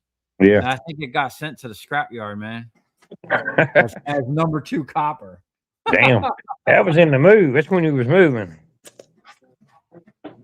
Oh gosh. Damn, I'd be sick. Yeah, well, we'll get some more. I got, like I said, man, I got barrels and barrels of big breakers. Yeah. And now that I know what I'm looking for, I'm gonna because you know it's crazy. For years, I scrapped this stuff out. Yeah. Sent it right in with the copper. Didn't even think about it. Yeah, me too.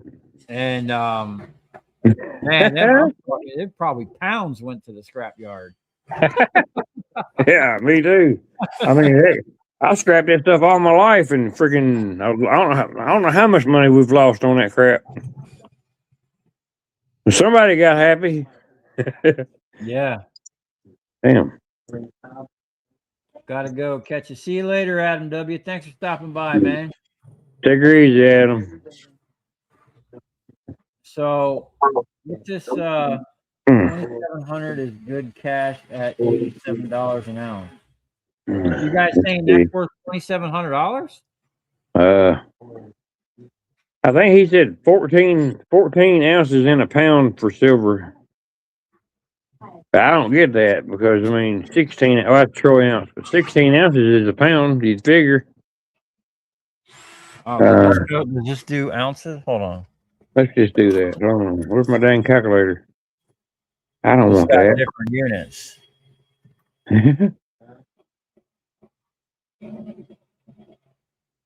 Ounces and pounds.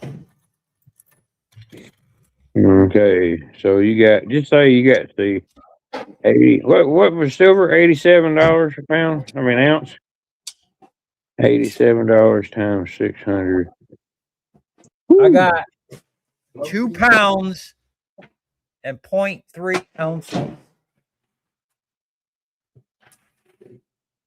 Wow. Well, $87 times 600 ounces.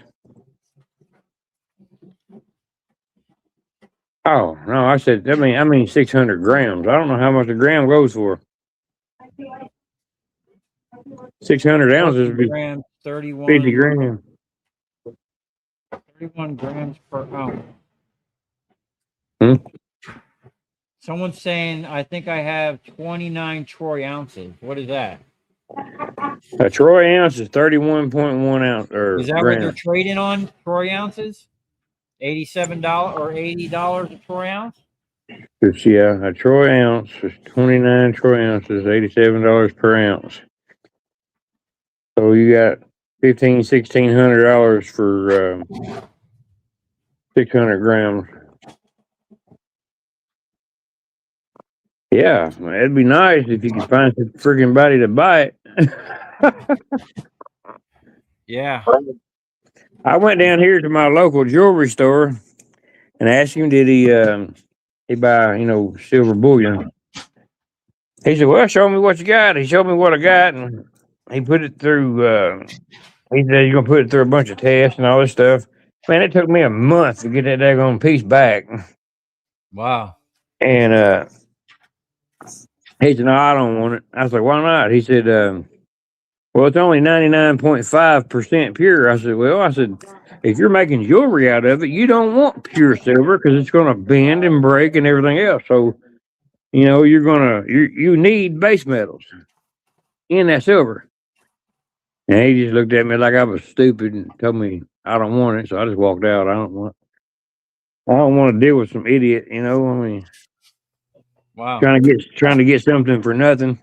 And then, back then, silver prices was way lower than what they are now. But he was trying to give me like freaking $20 an ounce for this stuff at one time. Guy, so there's a pawn shop where I buy guns, and they buy Mhm. gold there too. Gator Guns in Palm Beach County. Guy's really really nice.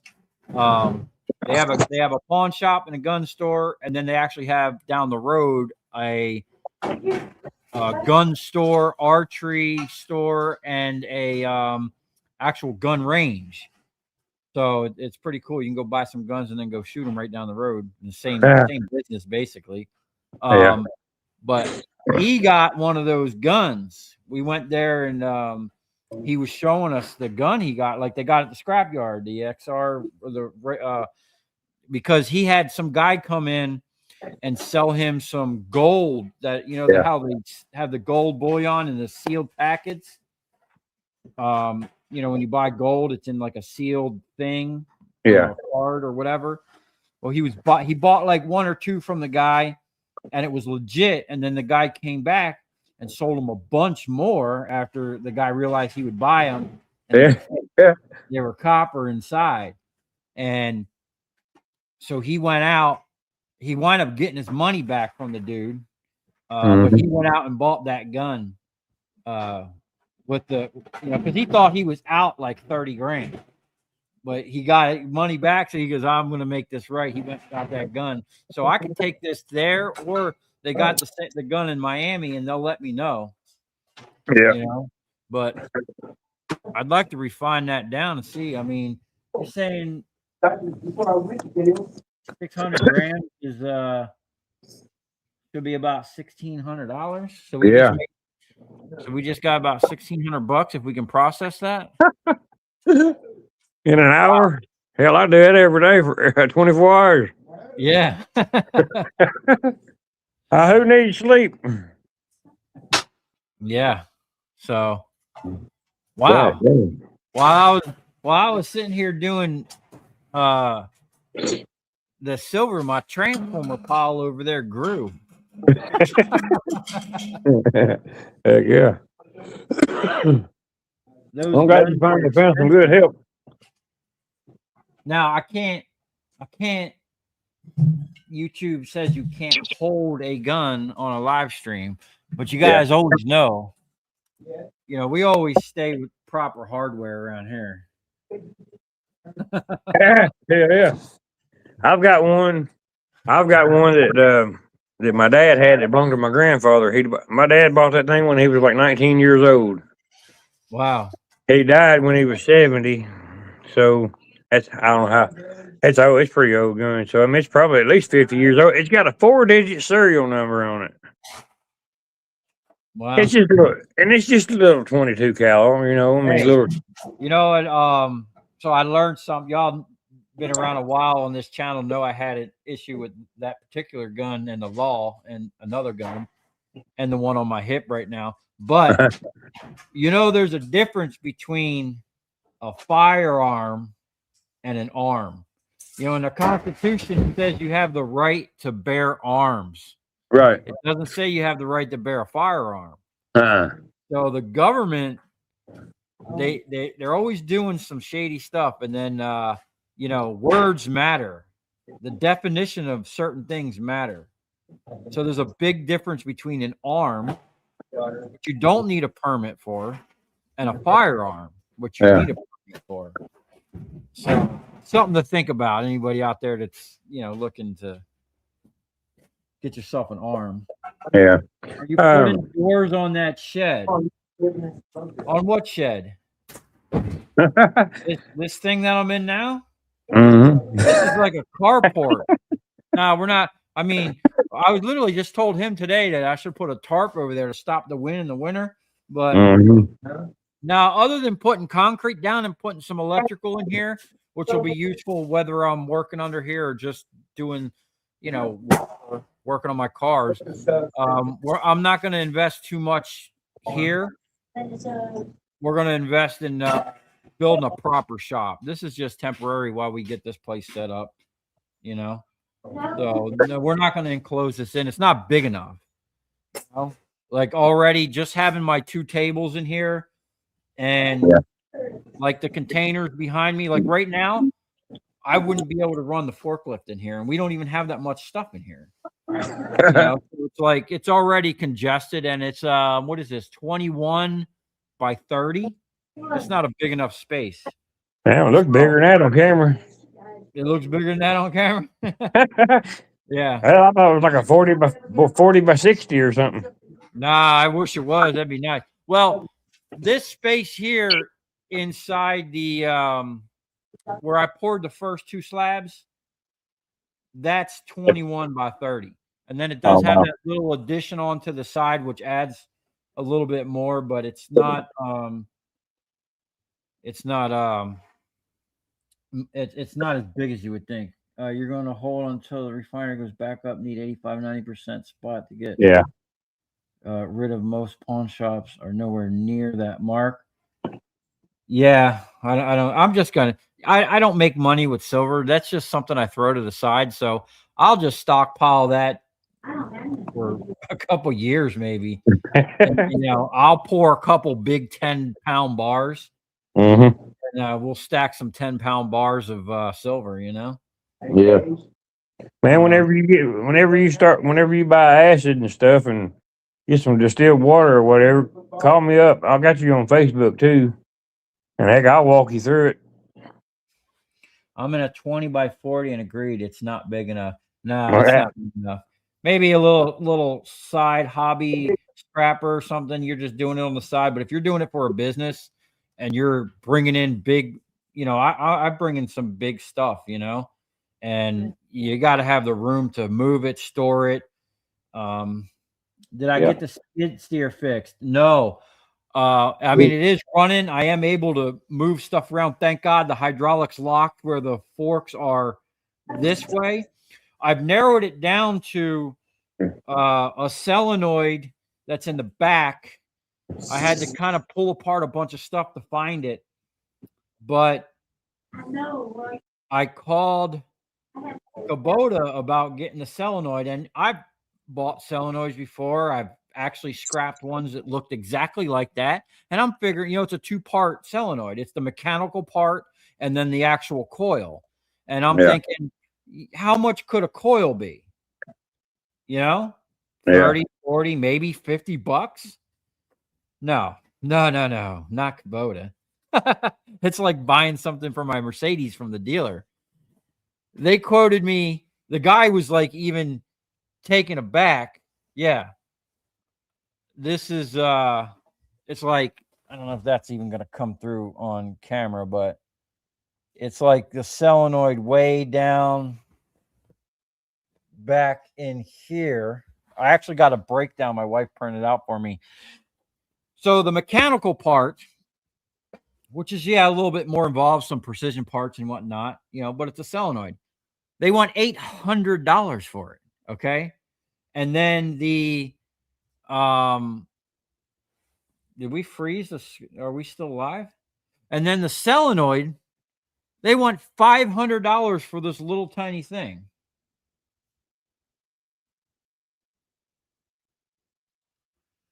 If I got a part number, I can cross reference and probably get to keep. That's exactly what I'm trying to do, Chad. What I'm going to do, my buddy, he's into my buddy that does the machining and automation. He buys stuff like that all the time. And what I have to do is pressure clean the machine because it's dusty from being out here on the farm. And I have to pull, unfortunately, where it's located, there's two really big hydraulic lines right on top of it that there's no way around it. I have to move them. So I got to kind of look into the hydraulic system a little more to see if when I undo those, is it going to drain down the whole system, or figure out some way of when I pull that line off, can I plug it or whatever? Or even if I pull the, I think we lost scrapping on the fly.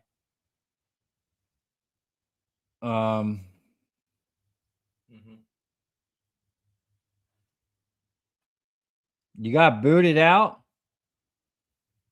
Sorry, dude. I didn't touch it. I didn't boot it out. Maybe your connection was just bad. But I appreciate you coming on here, man. If you can get back in there, if you want to hang out more. Oh, you lost signal. Okay. Well, like I said, man, if anyone ever wants to get on stream when I do these live streams, let me know in the I always, well, not always, but I try to post like a few hours before, or just let me know in the stream, man. I'd like to have other people on here so when I'm doing something, it's just not dead air. Hey, what's up, Cross? Kubota is owned by Landmark, a landscape equipment company, so they're not super construction grade like a Cat. I think Bobcat and Kubota use the same engines. I'm pretty sure the engine on that Kubota literally says Kubota on it. I don't know. Did I test the new air hammer? No. I haven't tested the new air hammer. I was going to try to do it today on, I have these. Let me see if they're still right here. So I have a bunch of these things that I got. They're like mostly processed. I was going to try to hit them with the chipping hammer. Have you guys ever broke those down? Any luck with that? I mean, it feels like a ton of copper on there. I mean, I can literally see it. But will it come off quick, or is that a whole process? I don't know. But at $4 something a pound, we're going to try to get all the copper. Let's see here.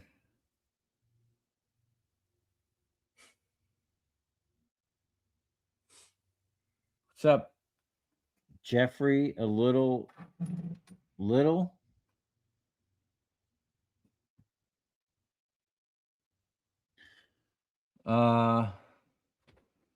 You have to get 2 or 3 of them out, and the rest of them will come out. They have 2 locks underneath. Okay. You think the air hammer will get it? Yeah, I was gonna try them out and do a test between the 2 air hammers. Now the Big Chief Harbor Freight is much larger. It's like a long barrel, but I do have the smaller one, like the Mini Chief or whatever it was, which is the same as that Ingersoll Rand. But I'm pretty sure that Ingersoll Rand is going to be a solid piece of equipment, because anything I've ever ran from them has always impressed me. So they should come right off. Okay. You live in a blessed area as for scrapping goes, because Bear Bright only goes for $2.79 a pound as of today, and you're getting over $4 a pound. Yeah, Bear Bright was $4.95 the other day, and I think the highest it was that I got paid on, I got $5.10 a pound like 2 weeks ago or something. No, I did not try the Hayden sauce yet. We're waiting for something to use. I didn't want to open it up unless I had something to use it with, but we'll try it. And I'll let you guys know. I'll tell you what we put it on. I think my wife had the coffee flavored nuts or whatever the guy sent. Something with coffee or something. She literally like ate the whole thing. I didn't get any of it. But I'm not a coffee fan. I'm more of a tea or hot chocolate. So yeah, that's where we're at. What else we got in here? Oh, we got 76 people in here. Thank you all for coming by, man. And thank you, Scrapping on the Fly, for getting on here. If anyone else wants to get on here, man, just let me know. We'll get going. Now that I kind of figured it out. Let's see if there's anything I missed.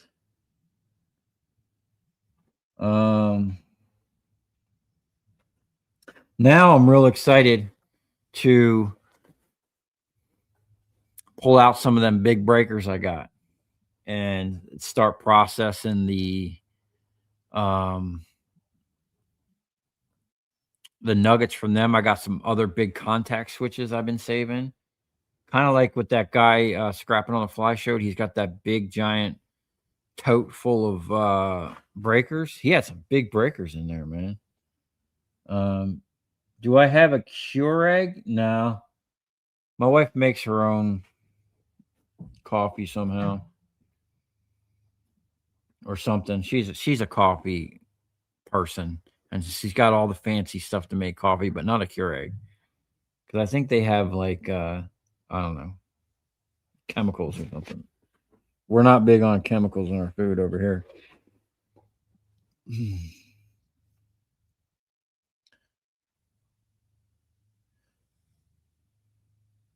Pickle Steve.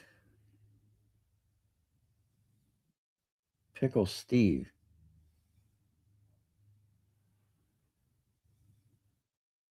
Are you the guy over there off of Northlake? Harder to find free AC units to scrap. Man, it's harder to find anything nowadays, really, man. I mean, I pay for copper at a good price too, and it's hard for me to find. Well, not really hard, but it's just not. It just doesn't flow as it used to, because I was set up, and my whole business model for like 15 years was geared towards lighting maintenance contractors that run bucket trucks and service parking lots. And LEDs just came and trounced all over my business. Oh, okay, that's cool. What's up, Steve? Been a while, man. I got that rototiller you gave me. It's sitting right over there, man. I just moved it yesterday, and I was like, man, I got to make this thing run. Not that we're going to be, unfortunately, we're probably don't really have a use for it, but I do appreciate you giving it to me. My wife wants to do raised bed gardening for a couple reasons. But we might plant something in the ground, and we might have some use for it. So we'll see. Maybe I'll use it to like I'll spread out a bunch of different stuff like mulch and grass and cow stuff, and maybe we'll just use it to mix it all up. But I definitely want to get it running. It's a cool little piece, and I appreciate it. But back to finding scrap. I kind of like everybody that goes out and gets free scrap. I always like, I don't know if I envy you guys, or I just thought it was like, wow, man, that's pretty. I think it's pretty cool that you guys can find a niche where you're getting the stuff in I've seen some people get some decent volumes of stuff, but I always looked at like searching for free scrap like gambling. I couldn't sit there and drive around. The people that drive around and find it on the side of the road, man, God bless you guys. I have a big diesel truck. I just couldn't see burning the diesel. And my introduction into scrap was basically 1,000-watt double copper transformers. So I was like, I guess you can say scrap spoiled right out the get-go. So I never even focused on anything other than that for years, because down here it was so big because of the summer storms and the hurricanes, and on the coast, which is another thing. I get asked a lot, how do I get so much scrap? Well, when you're in a high population area, an area that has a lot of money, an area that's building out and trying to keep up with the Joneses, as you could say, like, West Palm Beach, Broward County, Miami, they're like tourist spots. So they have to be new, clean, and they have to be up with the times, all the new modern stuff. So they're constantly, you might have a building 5 years, 5 to 10 years, they're upgrading it with all new stuff. Hey man, thank you. Let me know when you're coming by. You come by tomorrow? All right, man. 8? Yeah, try to get here early. We got some transformers to crack. Put some copper in the bucket. Fortunately, we didn't get much copper in the bucket today, but we got some silver on the scale, and that's a first. Okay, I've never had silver on the scale. I mean, to me, it doesn't seem like a lot of silver because it's just like a little handful, but it's more silver than I've ever. I mean, wow, more silver than I ever had.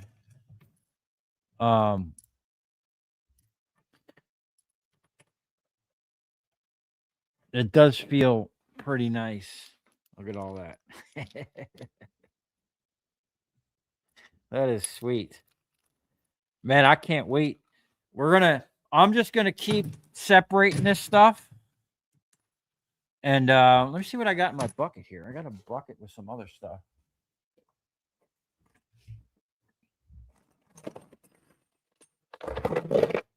Oh, shoot, man.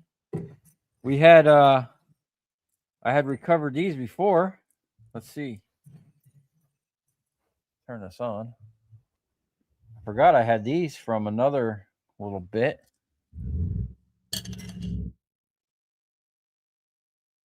.9 ounces.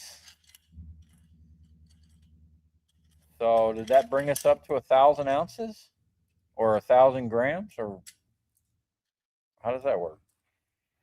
Let's see.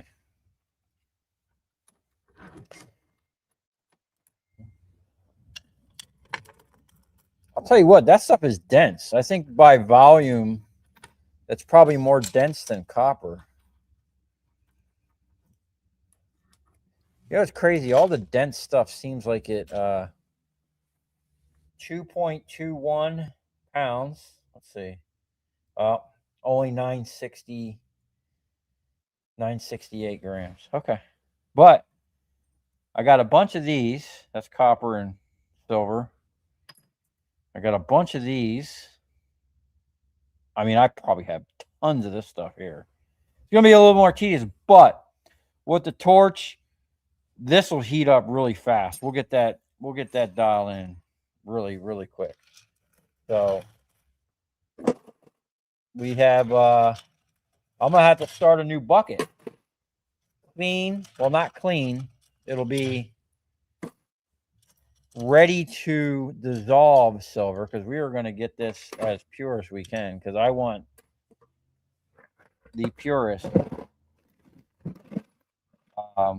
This thing needs to be full. We need to fill this bad boy up.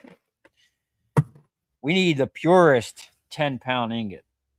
Now, if silver is more dense than copper, which I don't know if it is, I have to look that up. Silver can be refined while you're scrapping too.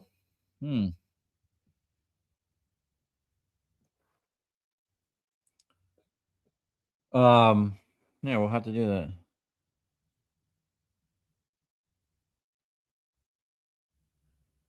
You started a potato and cucumber garden.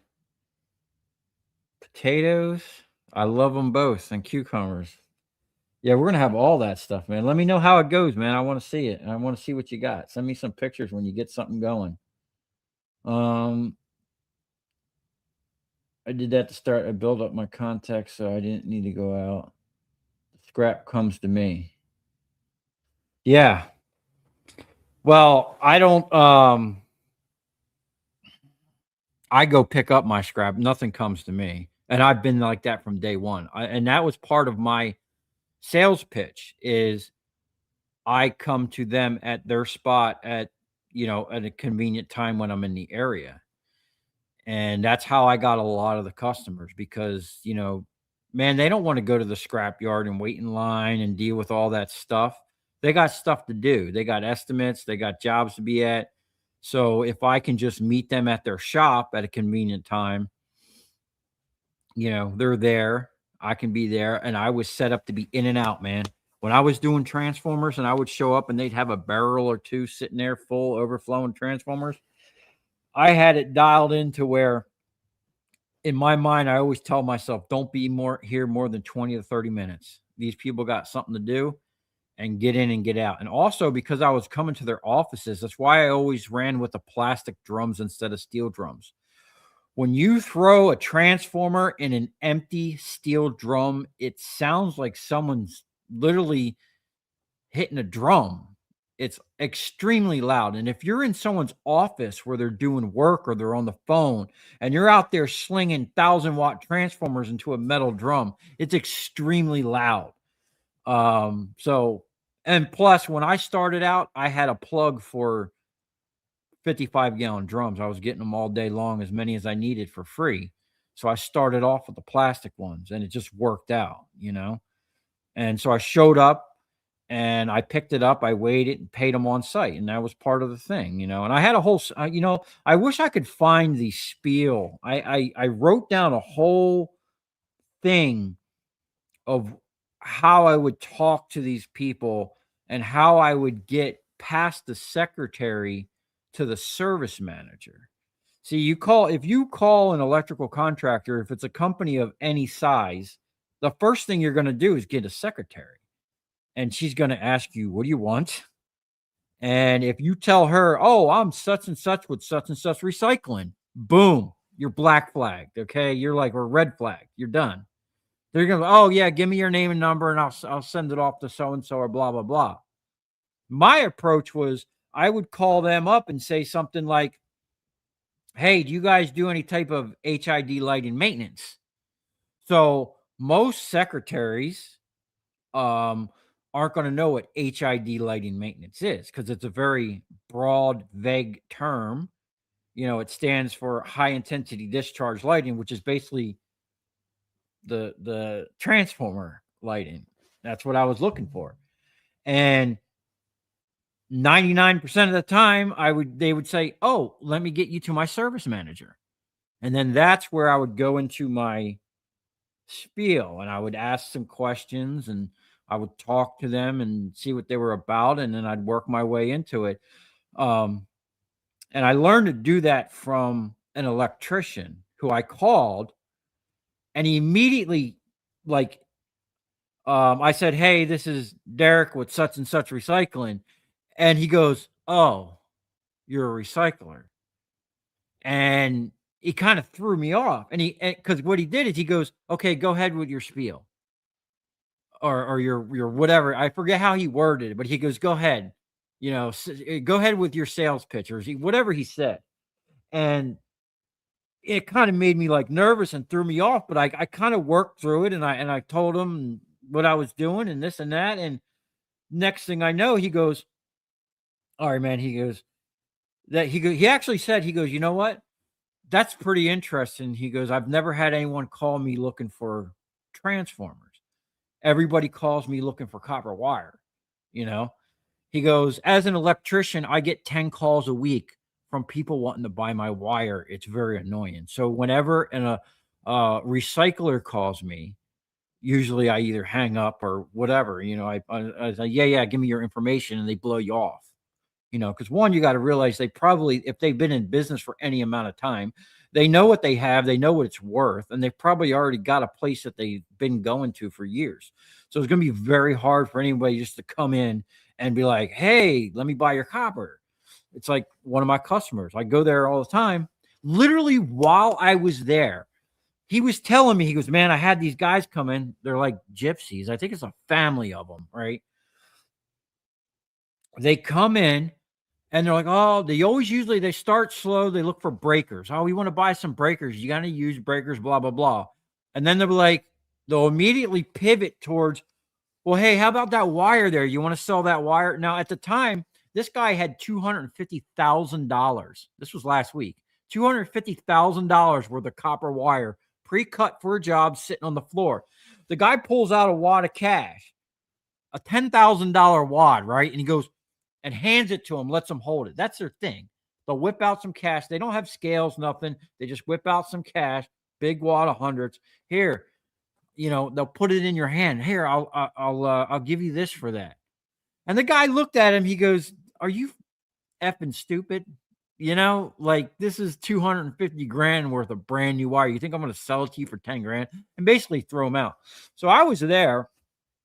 I bought a bunch of scrap from the dude, and I was over there talking with him, giving him his ticket and whatnot. And, I have a good rapport with my customers, and I like to talk to them about all kinds of things, especially like what jobs are doing and the new stuff coming out. And I got a pretty good idea. I've always said this on camera. If you can talk shop with an electrician, if you know their lingo, if you know how certain things work, if you can maybe ask them a question about something complex that you, like me, I always have projects going on.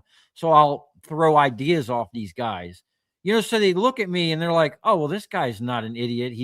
Or just some dumb scrapper, or, some crackhead off the street." Like some people think that scrappers are, which I really hate that. We're recyclers. I mean, we're, it may not be the cleanest, easiest job, but we're doing good for the environment. And, we're recycling metal. There's nothing wrong with it.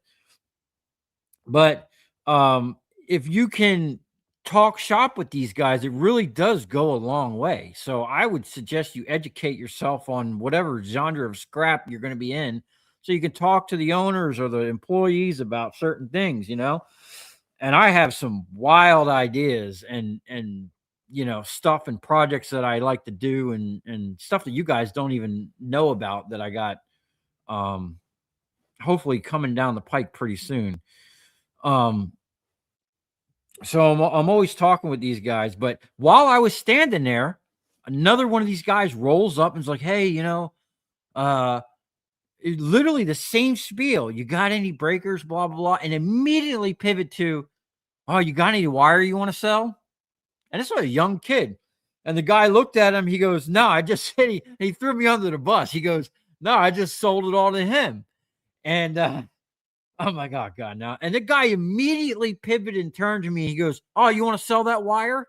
And I looked at him. I'm like, "No, oh, I'll give you a good price and blah, blah, blah." I'm like, "Dude, you're not going to pay me any more than what I'm getting, because around this area, the local yards aren't going to pay what I get in Miami, and it's one of the highest price. So how are they going to pay any more than that without and still make a profit?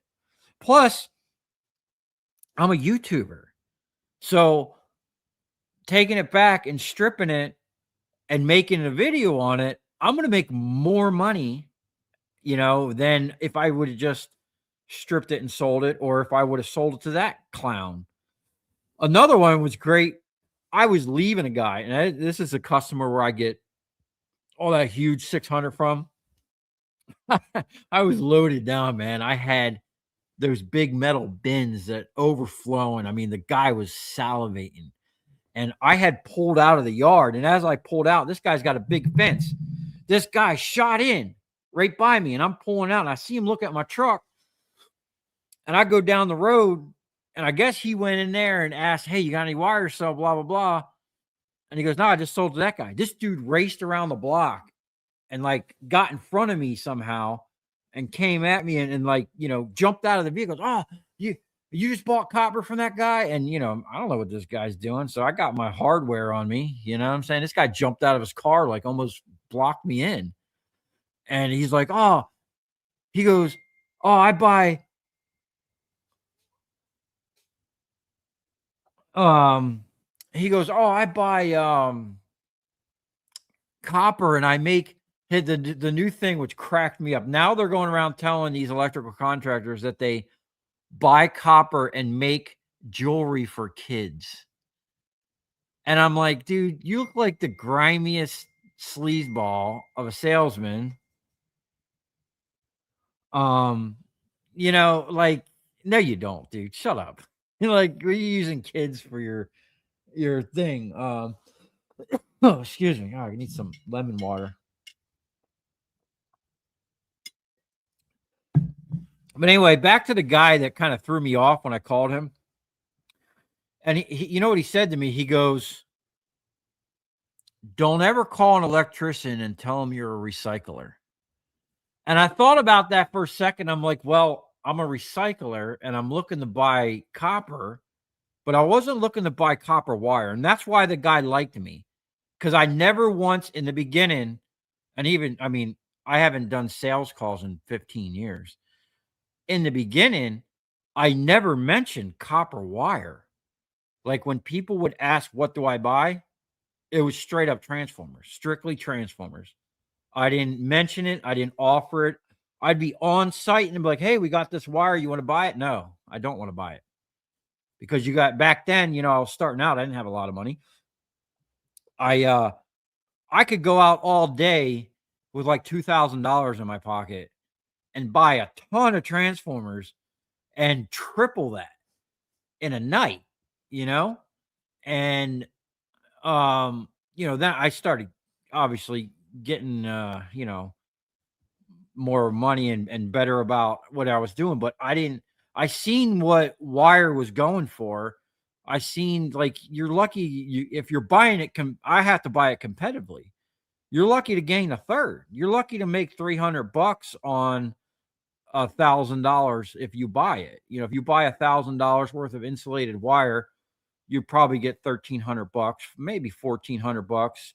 If it's thicker wire, maybe a little bit more, but on average, it's going to be about a third, because I have to buy like what the scrap yards. And I've said this before, like my customers, they're not dumb people. They'll call me and be like, "Hey, what are you paying for wire today?" And, in my mind, I'm like, okay, they've probably already called around. They got a lot of wire. Like when you got someone that's sitting on 2,000 pounds of wire, they're going to want to get the better price, because 10 cents here or there, that's a couple $100, 20 cents. You're like that one big wire job I did at the beginning of the year. I lost $600 in 24 hours because I got quoted 510 or 505 this day, and it dropped to 480 or whatever it was. I mean, there was like a 15 cent a pound difference literally the next day, and there went $600. So they know what they got, and you're not just going to go in there and buy a bunch of big industrial wire from someone that's an established company without like bringing something to the table. And that's a good price and a good service, and a good reputation is a lot of it.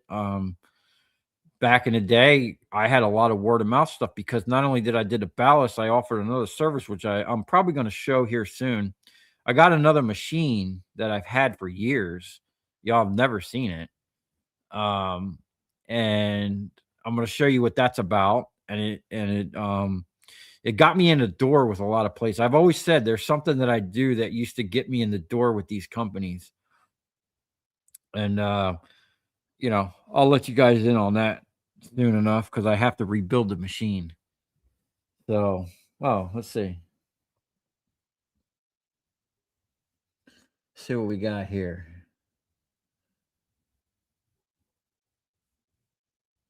Here's some dogs barking.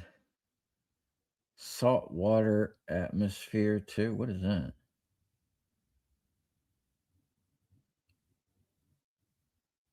Oh, for refurbishing stuff. I built up my contacts and I don't need to go out. The scrap comes to me. Yeah, that's nice. Well, I always say scrap calls because I don't call people. Very rarely I'll call people and let them know I'm in the area now, but usually the scrap contact. Well, actually, now that I'm way out here, I'm sorry, I got to take that back because now that I'm way out here, I kind of have to schedule my stuff more than I used to. When I was in Palm Beach, I just hang around my shop and play around in there until the scrap called. I always say, "Copper's calling. time to go get the copper." Did I figure out the Kubota? Not quite. Actually, I'll probably finalize that video tomorrow. I did change some sensors. Didn't fix the issue, but at least I have spares now because it's a very common problem, those sensors. It's a really weird situation that happened because at first I thought it was the seat sensor. I put the arms up, red triangle came, that 030 code came up, and it locked out the right foot pedal. Well, I shut the machine off. I kind of like bounced on the seat, maybe thinking it was going to do something. The seat thing had already been bypassed, which was a 2-wire switch, easy to bypass. Then there's the armrest, has 3-wire switches, not so easy to bypass, can be bypassed. I talked to a buddy of mine, but I just went and bought new switches to eliminate that possibility. Didn't solve the problem. So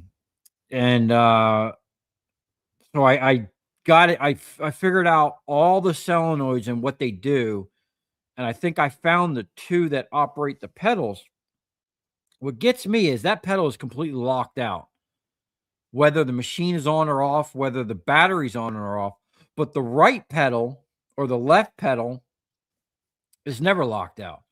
Whether the battery's off, whether the machine's on or off, that pedal never gets locked off. And it seems like it has the same solenoid. So I'm thinking either it malfunctioned and it's not opening, or it's not doing something, or it's jammed. The mechanical part of it's jammed. I don't know. I have to pressure clean the machine and I have to take off 2 big lines to access that. And it's just going to make a mess. And I'm kind of avoiding it because I don't know if I need to, I put my ohm meter on it, my voltmeter, and I checked the ohm, but I really couldn't see if I was actually on the pins right. But when I ohm something out, my screen starts like, I know when it's reading it because it'll whatever it does, it cycles. You can see the dots, and then it gives you the number. Same thing when I check the capacitors on my air compressor, the microfarads on the capacitors. It'll do the thing and then tell you what the resistance is of the capacitor or whatever. So it was doing that. And it gave me a I don't know if it gave me a reading. I was having a hard time like holding it on there. So I got to like support the boom up, lock it in place, pick the cab up, lock it in place, clean it up a little bit and get down in there. Um, that's where I'm at with it. And I'm hoping it's something I can find aftermarket because I don't want to spend $500 for a solenoid, especially if it's not going to be fix the problem or coil. What I was going to do is there's two identical coils right next to each other. I was going to pull the actual coil off the solenoid. They slide right off. I was going to swap them and see if that did anything. If that doesn't do anything, then what I need to do is actually pull the solenoid, dismantle it, see if something's lodged or something like that. I don't know.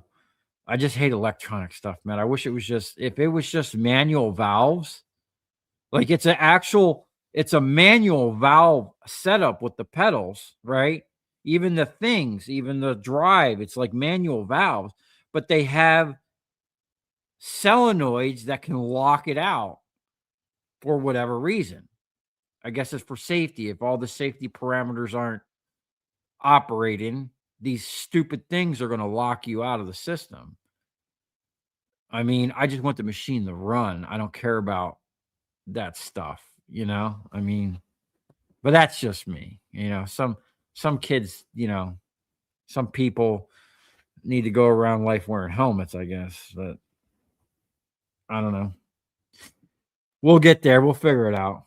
I'm just trying not to spend $1,300 on a solenoid. Let's see.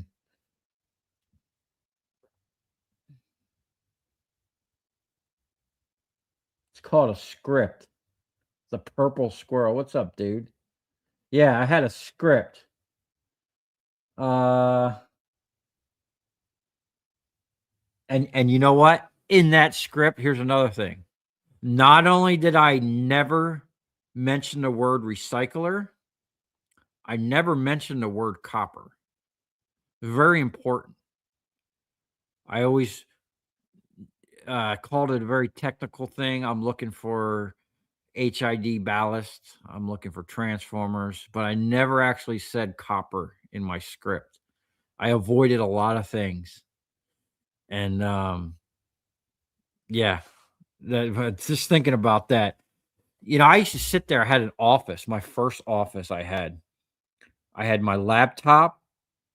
I had a hard line because you don't want to be calling people on the phone and have a scratchy line or a bad signal, and you potentially lose a sale because your phone is cutting out. So I called everybody on a hard line, and back then, I mean, this is 15, 16 years ago, maybe 17 years now. I don't know. I had a fax machine because people would want you to send them a fax, a proposal of, I had a thing of the services I offered. I faxed it to them. I emailed them. I had an email set up. So I would email them fax. While I was emailing people, I'd be calling the next person. And I had a thing where, okay, I'm taking the whole day off. I had my guy working in the shop. I would sit in my office and I would just make calls. As soon as someone would hang up on me, or if I even made a sale, or someone said, "Hey, we'll think about it. We'll call you back. Send me your information." Hang up the phone. Boom! I'm dialing. I didn't even waste a minute. Dial the next number, and there's a I probably already told this out there that where I got my contacts from, but being that I'm probably going to be looking for more contacts here soon, I might just have to keep that in my pocket. But those of you that, if you want to go help the channel out and go watch some of my older videos, I do mention where I got my contacts from. And I probably go more in depth into the script in my earlier live streams if anyone's interested in that. Let's see. We all know how Derek loves to talk to people. My wife doesn't think I like to talk to her. She thinks I talk to everybody else. Network and communication is key to success with your customers. Yeah. I try to take care of them. I talk to them. I have a good time with them. And if someone asked them, I mean, back in the day when I was doing the transformers and another business with them, um, I would get calls all the time. Hey man, I heard you do this, or hey man, we got these or that, and business was good for a while. It's hard to get contacts like what you're talking about. Yeah, that's where I went with the welders around here. Welders are prevalent. Do you get a lot of scrap from welders?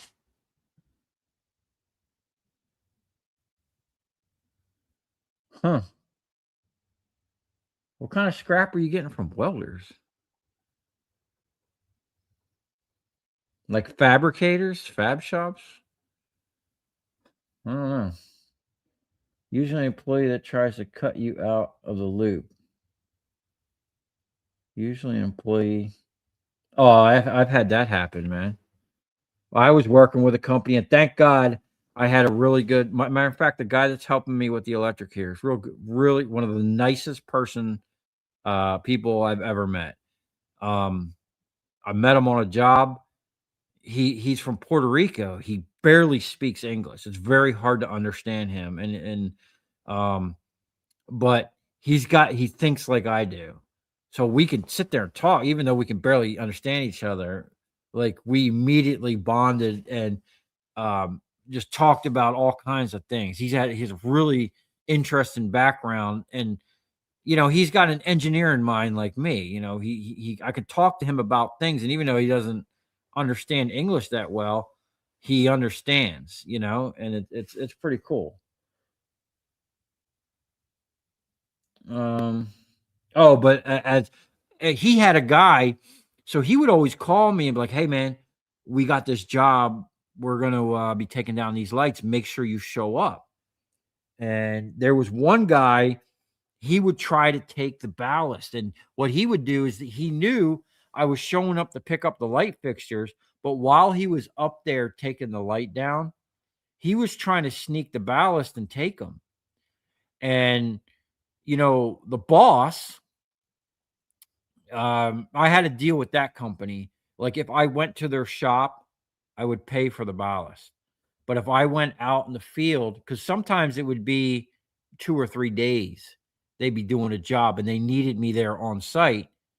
Otherwise, people would take them, or they would have to they were so far away, they couldn't. And these were big, big. I mean, if you guys watch my channel a few years back when I was getting parking lots full of lights, there was trailer loads of lights. Sometimes I'd be away up in Orlando, Daytona, Jacksonville. I'd have to leave at the end of one night, go back to my shop, offload the stuff. I only had one trailer, offload it that night, and then be back up there first thing in the morning. But you're making $1,000 a day doing that. And they need you. A lot of Publixes are high end places. They don't want you leaving the stuff there, so customers could trip over and that. So they liked when I'd be there on site, and they can crane it down onto my trailer, and then I can move off with it and get it out of there. I'd go park somewhere and dismantle it right there on site. So while they're bringing up the new LED, breaking down their rig, their crane, their truck, and moving on to the next one, it worked out. I could break down a big 2-head 1,000-watt light completely, have it completely processed, stacked, the transformer, the wire, the metal, all separated, all stacked in my truck in a way that most of it would, when I was done, I would have everything set up to where all the big aluminum would stay on the trailer. I'd take it right to Miami or wherever I was going. And the only thing I actually offloaded would be like the transformers, because I needed to process them. And the steel and everything would stay on the truck or trailer, and I'd go right to the scrap yards with that stuff. Those were good days, man. And I did that for years. Matter of fact, I started doing that 3 or 4 years before I even started YouTube. So everything you guys seen me doing, those big parking lots and all them transformers, that wasn't even nothing compared to what I was doing a few years before that. Because LEDs started coming out like actually pretty much. I remember hearing when I first started, it was LEDs and what's that induction lighting. Oh, I still get some induction lights here and there.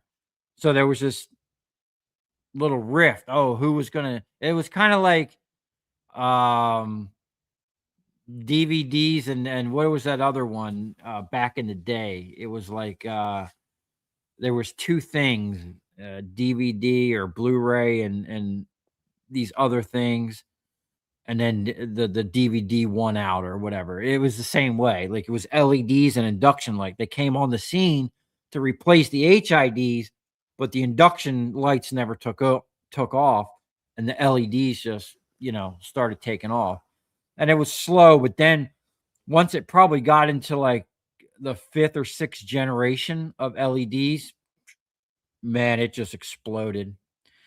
And I had 3, 4, 5 companies calling me every month, and it was hard to schedule some of that. Sometimes I'd be on one job and I have to run, offload, go pick up from another job and go back to the job I was already on because it was a bigger job. And it would have been nice to have some help, but I was all over the place, man. All over the state. I put so many miles on my other truck's got like 500,000 miles on it from traveling all over picking up lights and transformers, man. Those were good times, man.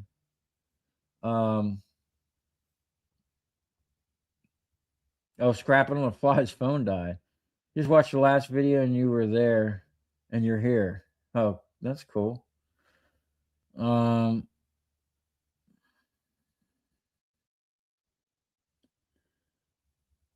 Afternoon from the island.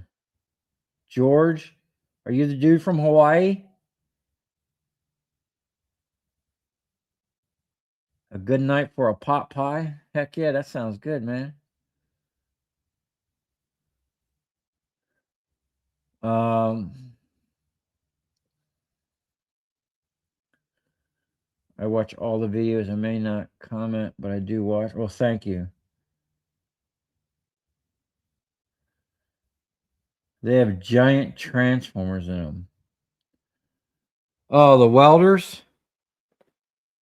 I've only taken apart a couple welders, but I think I've only found one that was copper. Most of them are aluminum. Even my Lincoln welder that I have there, I had to take it apart one day because we were trying to run gas with it.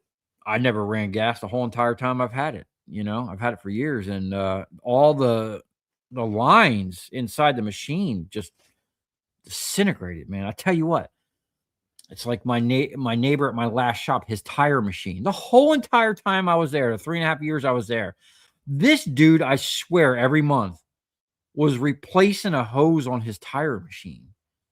And it looks nice. It's those fittings you just push on, the plastic lines. Hot garbage, man. I'll tell you what, I have some, matter of fact, that long air hose that I have, the red, I think it's a Goodyear air hose or whatever it is. I don't know. I got about, I don't know, 600 feet of it brand new off a spool back when I was cutting concrete from that company. So that has to have been 16, 17 years ago. And the stuff is still like brand new. So all this plastic stuff, like it just deteriorated. I mean, they are really getting bad with the engineering stuff to fail. Like I'm sure they probably have teams of people that's their whole thing is, okay, we're going to make a part, but we want the part only to last this long, which is really sad. And in my opinion, it's all our fault for keep buying the crap and not like, we need some more entrepreneurs and some people to come out and be like, you know what? I'm going to make a product that actually lasts. Maybe it'll be a little bit more money, but you'll be able to hand it down to your kids. Well, not that the kids would actually even be really working with anything. I mean, not all kids. I'm sure there's some great ones out there, but like, man, um, yeah, I don't know. I don't have much to say about that because I think it's sad that like, I grew up, we went out and played outside and yeah, we had like video games and stuff like that, but like I was more interested in riding my bike or taking my bike apart and painting it or taking something apart. Like I wasn't even scrapping as a kid. I just like taking stuff apart to see how it worked, you know? Like we went out there and played with whatever we could find outside and did exploring. We explored. Me and my friends as a kid, we lived out in South Jersey in the Pine Barrens. Like we would explore. My one friend would get like maps of the old towns that are no longer there. And we would go ride our bikes and try to find ruins and stuff like that, or just ride our bikes to a river somewhere and go swimming. And, you know, man, I feel bad. Kids are just, they don't do nothing like that anymore. They're just sitting in there playing video games. And, these video games are horrible. I think, like the most popular ones, everything I see, everybody's always playing these, like Black Ops or Call of Duties. They're playing games, killing each other. Like, what is the point of that? Like, where are we going with this? Why are we desensitizing death? You think these kids think it's fun to go around murdering people, And I just think it's crazy. And you hear these, I watch a lot of stuff and it shows people where they're always threatening people with some hardware, right? And like, oh, I really do this, and they're all this gangster stuff. And like, what's the point of all that? And like, people glorify the fact that these people are like psychopaths and are basically glorifying mass murder. It's crazy. It's crazy. Like, I don't even know where we're going in this world. That's why I like to be out here in the middle of nowhere where no one knows where I'm at and do my own thing, But back to the manufacturers and making horrible stuff. I think we need to just, help each other out and just start making stuff. Because I was thinking the other day, it's like, think about the car, right? The automobile, whatever you want to call it. We're 2020s. They probably came out in the late 1800s. I think Mercedes-Benz came out with the first car, the motorized something with a motor and wheels that you can drive on. Okay. What's really changed? Nothing. People back in the 50s thought that by the 90s they were going to have flying cars or whatnot. And no, you have basically 130, 140-year-old technology, and they just keep putting more lipstick on it for you. Is it more reliable? Think about this. There's antique cars from the 1800s, 1900s, all the way up that have been rebuilt or still driving around. Think about a car from like 2024, 2025. Where is that car going to be in 50 years? All the plastic's going to be cracked. Everything on it, all the electronics are going to be timed out because they pretty much have a, any screen, just like my Mercedes. I love that car. I mean, if you ever get yourself a chance to drive a S-Class AMG Mercedes, it really is a hot rod, a luxury hot rod, basically, right? It's like riding on a cloud being pushed by the hand of God, as someone once elegantly said it, okay? But everything on it, there's so much electronics, and I like that car. It's an 04 because it still has actual buttons for the most part. But it does have a screen in the dash that I need to pull, which actually comes out pretty easy. I need to pull the dash and send it away and have the screen because the screen just stopped working or works when it wants to work, right? So think about these new cars with these giant iPad looking screens. You really need all that stuff? And look what's happening with the new cars now. You need to have subscription services for a lot of things. So not only do you need to buy this ridiculously overpriced piece of crap, but now you need to pay a monthly fee to use some of the functions that the car has. Like, why can't you just buy a car and then it comes with everything no, you got to have subscriptions for all this crap. And people buy it.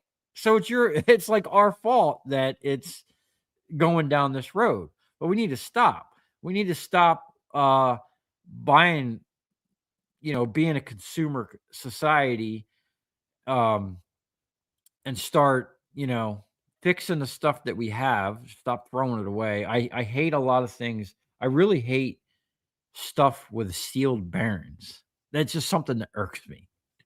I like the old school stuff where you can actually grease a bearing, or they had them really cool, clear glass like oilers that you put on top and you can see the oil in there and know how much oil your bearings are getting. Not only is it functional, but it looks cool. And it just like spoke of quality and something that is going to last. And we just don't have none of that now. A buddy of mine, I got a guy that does generators. He's a certified Generac person. He toured the Generac plant with the owner. And he was talking about something and saying something about the generators. And I forget what they were actually talking about. He told me, but what the owner said to him kind of shocked me. He goes, I don't make money selling generators. He goes, I make money selling parts for the generators.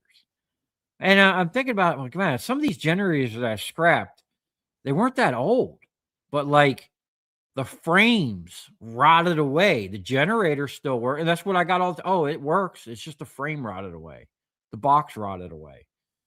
And, they're making these things to fail. They're making them with a timeline because they know, you got a person and you can probably sell them 2, maybe 3 units in a lifetime, rather than make one quality unit that they'll spend one time and have it their whole life.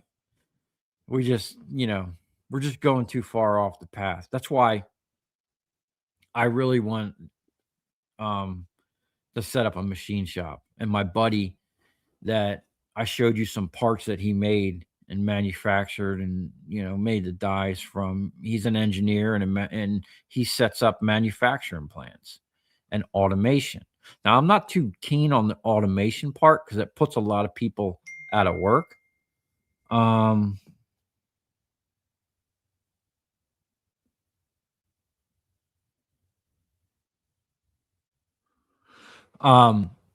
It's the guy that was melted the silver, or I got the silver down. He's telling me about using propane. Yeah, we're gonna look into that. I just lost my train of thought. Got me thinking about them silver nuggets again. Oh, but yeah, I want to make something, man. You guys all know I want to make a couple copper. I have a really, really cool product that I want to make out of copper. And then literally the reason I started YouTube, which still I've never told you guys why I started a YouTube channel, what was the purpose of it, but manufacturing has a big part of it. And, I had, things didn't go as smoothly as I thought it was going to be, but, they turned out okay. But there was something I got into, or I was getting into right before I found Transformers. I was actually going to go back to college to become a patent agent so I can patent my own stuff. And there's a difference between a patent agent and a patent attorney. The only difference is a patent agent can't represent their clients in court, but you can represent yourself in court, but you can file patents and stuff like that. Anyway, I was going to patent some stuff, which we're still probably going to do. But I needed machines, milling machines, a lathe to make a product that I had made a prototype with. And it was a working prototype. It was very crude, something I built at work after hours when I was doing demolition, cutting concrete. And I lived on the beach, and I used to use this around the area. And everybody that's seen it was like blown away by it and asked me where I got it. And I haven't seen anything like it. I've seen similar things. People came out with some things similar, but nothing on the level of the ghetto prototype that I hammered out in a shop with basically a hammer and a spool gun aluminum welder, and made this crude looking thing. But the way I put it together, it looked amazing, and it functioned. The function of it was beyond anything I could think of at the time. It worked beyond my expectations, and it looked really freaking cool. But I was going to manufacture these things and sell them. And anyone from a young kid to an older adult could use one of these things and it's actually pretty cool.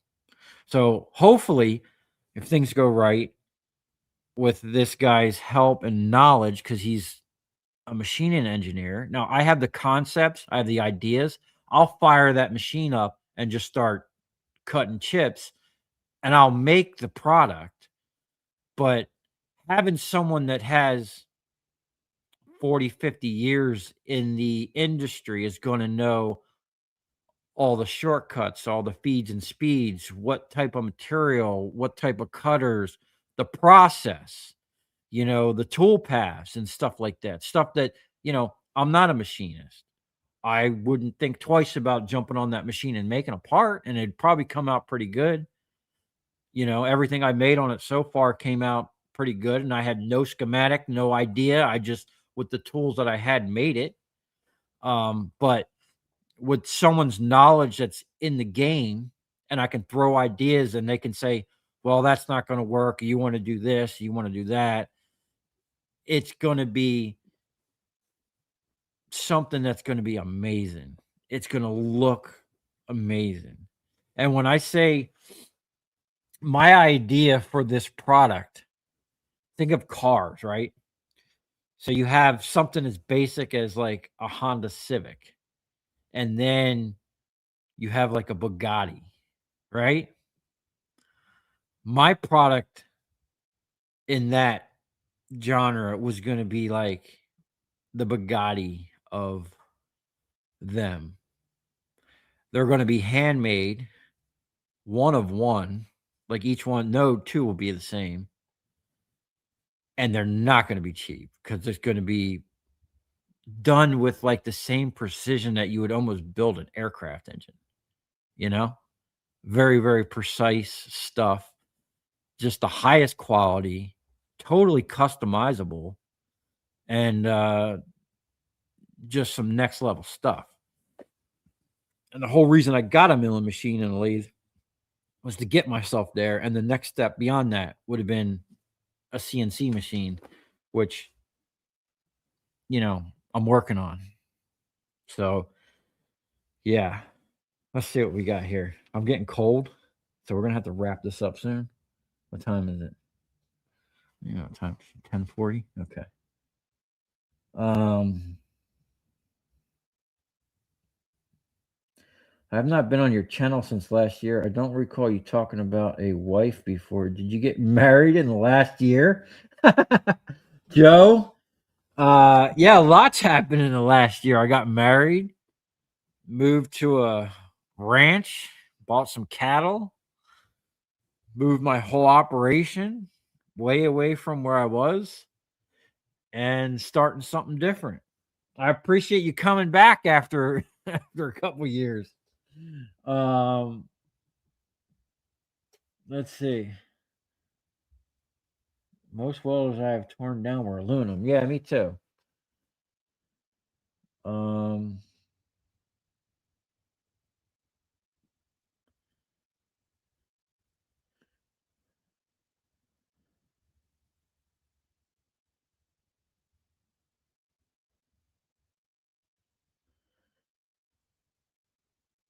Joe, I got a daughter-in-law April 4th.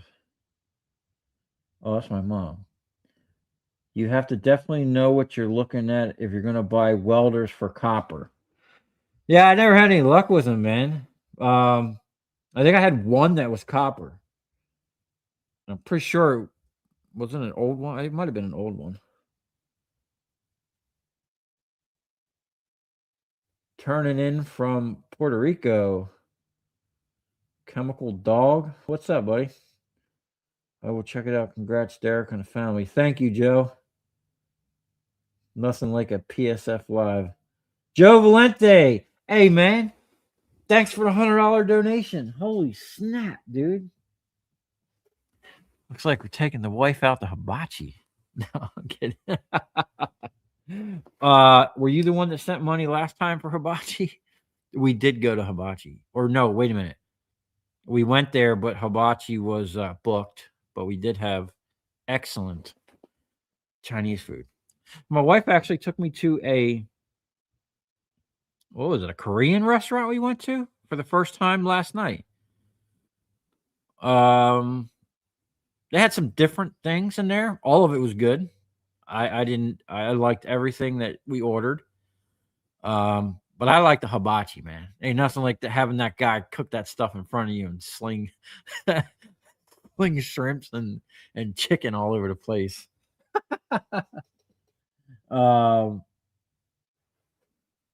Let's see what else we got here. We're gonna have to wind this down soon. Anybody got any questions or suggestions or anything? Comments? What do you think about the silver? Anything like that? Let me know so I can read them on here. Traffic is the reason I avoid LA if I can help it. Ha! I'll tell you what. I love it out here, man. We pull out here. I mean, I'd say 80 to 85% of the time, you don't even see a car.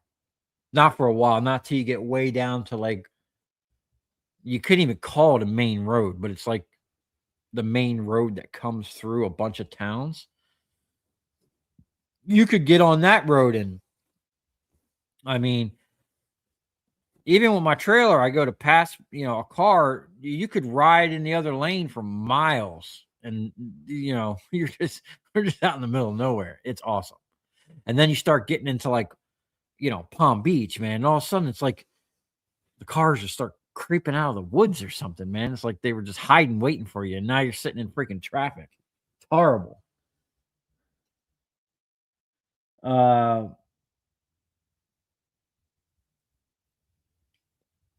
Derek, that beard is sure growing black.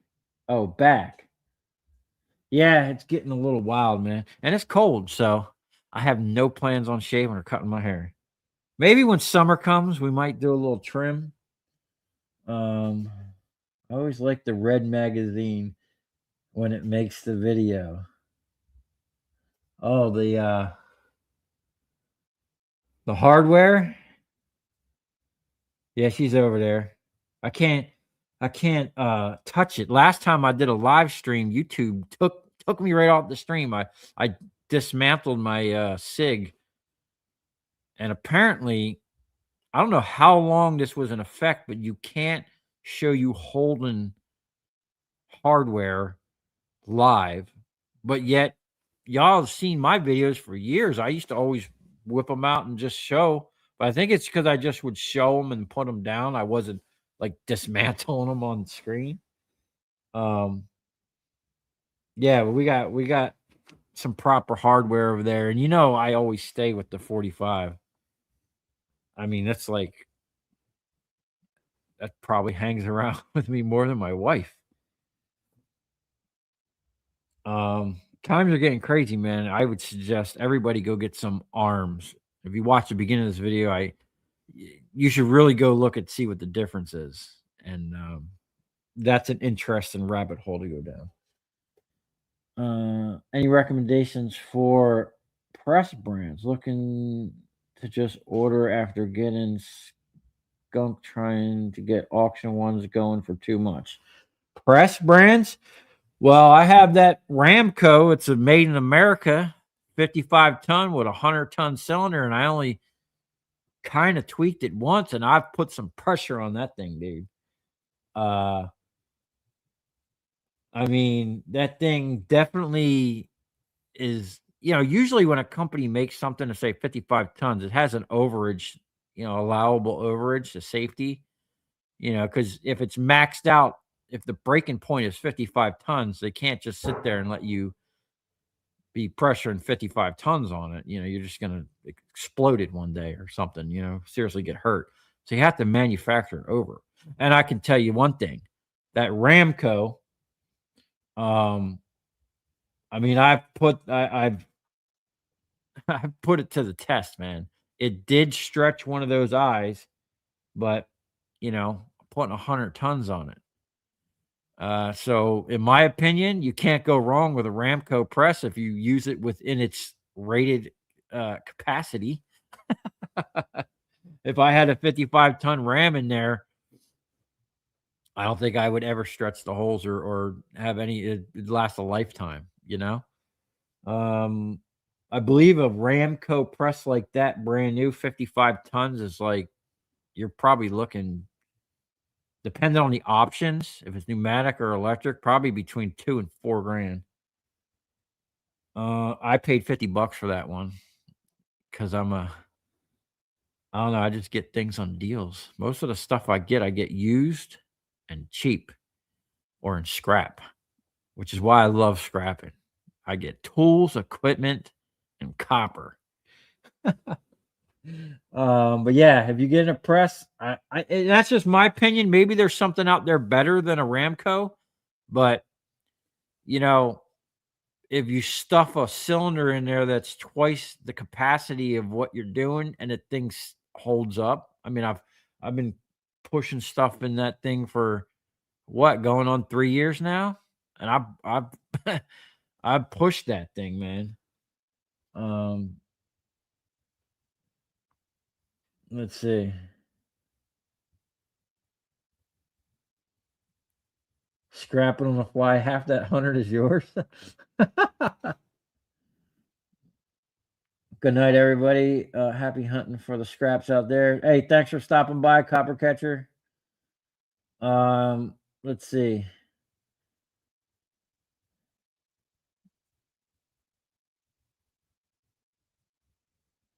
That young guy seems to be keen to what I can see. What are you talking about? The young kid I had here? Yeah, YouTube is very strict about hardware handling. You should look at 10 millimeter. Look at the Grantham 9s and 10s on a ballistic dummy. Isn't 10 millimeter almost equivalent to like a 40 caliber? I had a 40 Smith one time, and I don't know. I wasn't. First of all, I don't like plastic hardware. I don't like the one. I know everybody. All the new ones they're all composite, this and that. I just don't like them. I like my SIG because it's an all metal frame. I feel like if I ran out of ammo and I had to pistol whip someone with it, it'd still be a functional thing. I couldn't say the same for the plastic ones. And my 40 was a plastic. I had a 9 something with a plastic bottom, and I just don't like it. I think my wife has a SIG that might be plastic bottom. I don't know. But mine's metal. I like it. I've had nothing. It's not one of those new SIGs that got the bad reputation of just going off by themselves. It's a P220, older model, tried and true. Never had no issues. Never not fired. So yeah, I do honestly wish I had something that held a higher capacity, but you know, I'm pretty good actually under stress and under, a situation.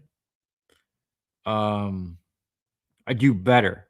I was at the range one time. My buddy's a firearm instructor, and he was watching me, and he goes, because I would sit there and I would aim and take my time and do the thing and whatnot. But then when I was just dumping the mag, I'd pull it out, bop, bop, bop, bop, bop, bop.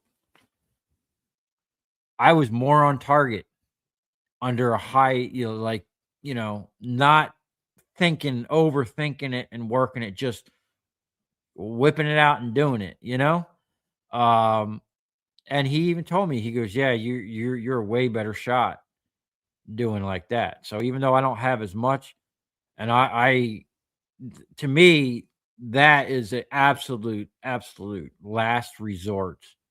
I always talk about them and I always carry them, but I have a martial arts background, and we were taught the best way to win a fight is just not be there. Always try to de-escalate, calm it down, or just don't put yourself in a dumb situation where you're going to have to do that, but it's better to have it and not use it than be in a desperate situation and need it and lose your life because you didn't have it, So I always have it. Always. Literally always. Never. I mean, there's always one or two around. But I wish I had, it'd be nice to have a couple more rounds, but I'm okay with what I got. I'm pretty confident if it came down to it and I had to pull it out that, someone's going somewhere. And yeah. Let's see. I come from England and we can only have 12-foot air rifles. Dang, dude. Hey, what's up, E-Waste Jill? FBI had 40 SW commission because their sissy wrist couldn't handle the 10 millimeter. Man, I seen somewhere where, was it the FBI had like a 50 cal or something, dude, and it wasn't a Desert Eagle. I love my 50 cal, dude. Matter of fact, we need to break out the 50 cal because I have a video I've been meaning to make, and it involves processing a transformer in the most American way possible. I'm just gonna leave that there, okay? But there's got to be some really safety precautions put in place before we do that. I don't even know if that's going to be 12 foot-pounds. 12 foot-pound air rifles. I don't know, man. That's crazy. I don't see that bothers me on multiple levels. So you have people in a country where they're telling you can't protect you and your family, but yet they protect themselves and their family with something they're telling you can't have. And my thing is like, who are they to tell you what you can and can't do as long as you're not affecting another human being in a negative way? They're not God. God put you here and God gave you all your rights. And if there's you should be able to protect yourself at any means necessary. I don't know. I don't get it. I don't understand. Like, did you guys vote for that? Or did they just tell you that? And why aren't people showing up and saying, hey, look what happens in those countries in Africa where, like, you got those people out there, they don't have anything. And then you got these militias, they literally genocide a whole village. Like, man, there's a video that's banned. Ooh. I don't even want to talk. I need to get my channel back on Rumble. We should be talking about this on YouTube. But there's a video that shows like the government trying to like force compliance, and like it was crazy. I think they banned the video or something. I have to look it up and then we'll have to talk about that. But it was scary because, if you don't have what they have, then you have nothing. And then if you have the wrong people basically barking orders, psychopaths, which I'm pretty sure that's what most places are run by. It could be a bad situation, and I think it is. I think we're in a bad situation. But I don't know. I'm crazy. That's just my opinion. Let's see. Sounds cold. What's cold here?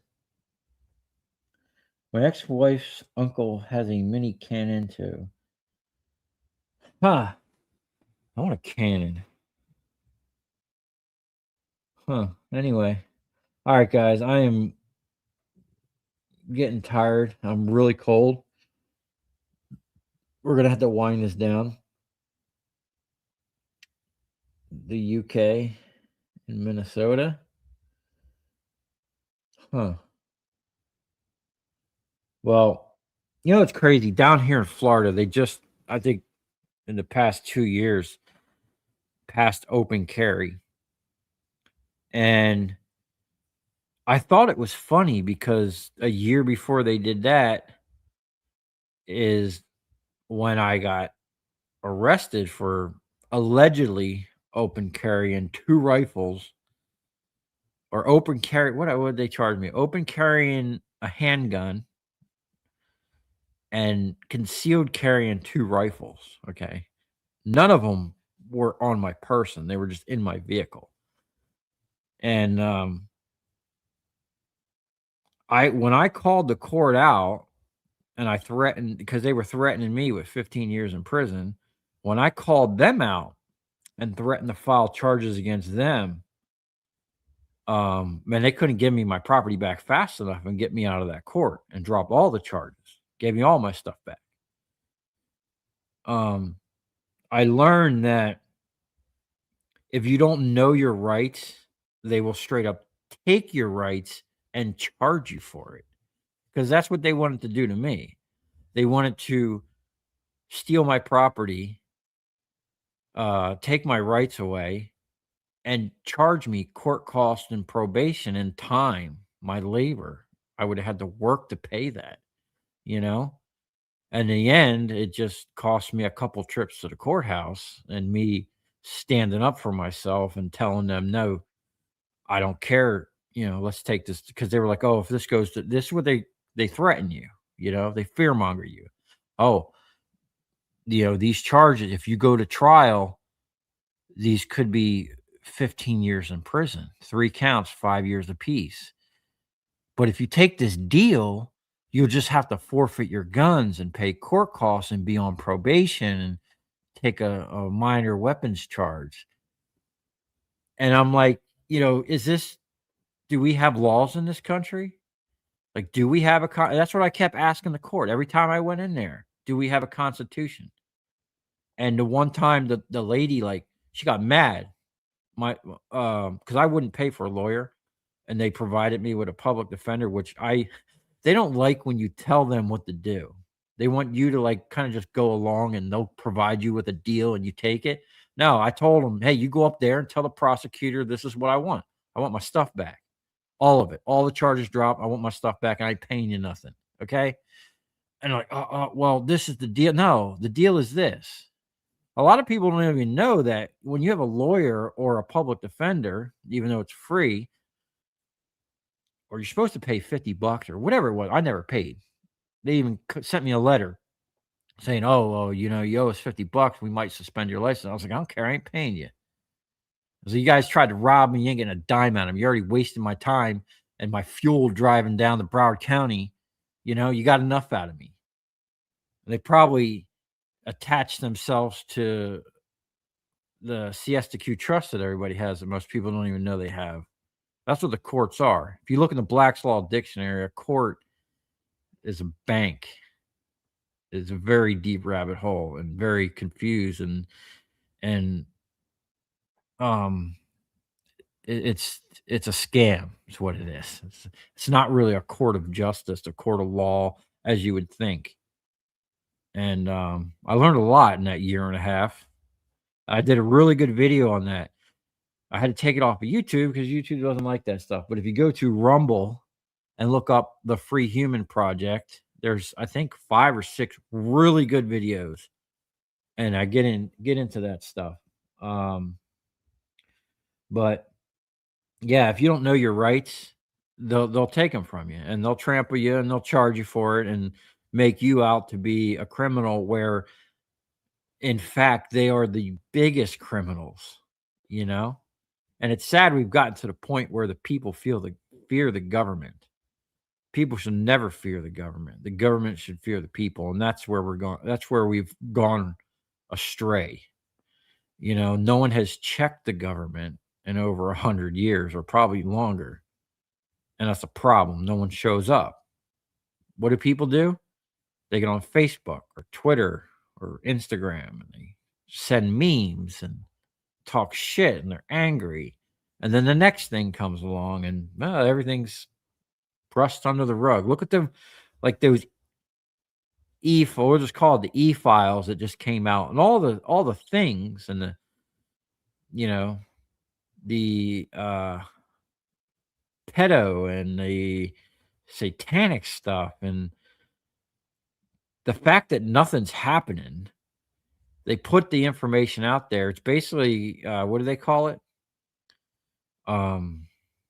They have to show you what they're doing. There's a term for it.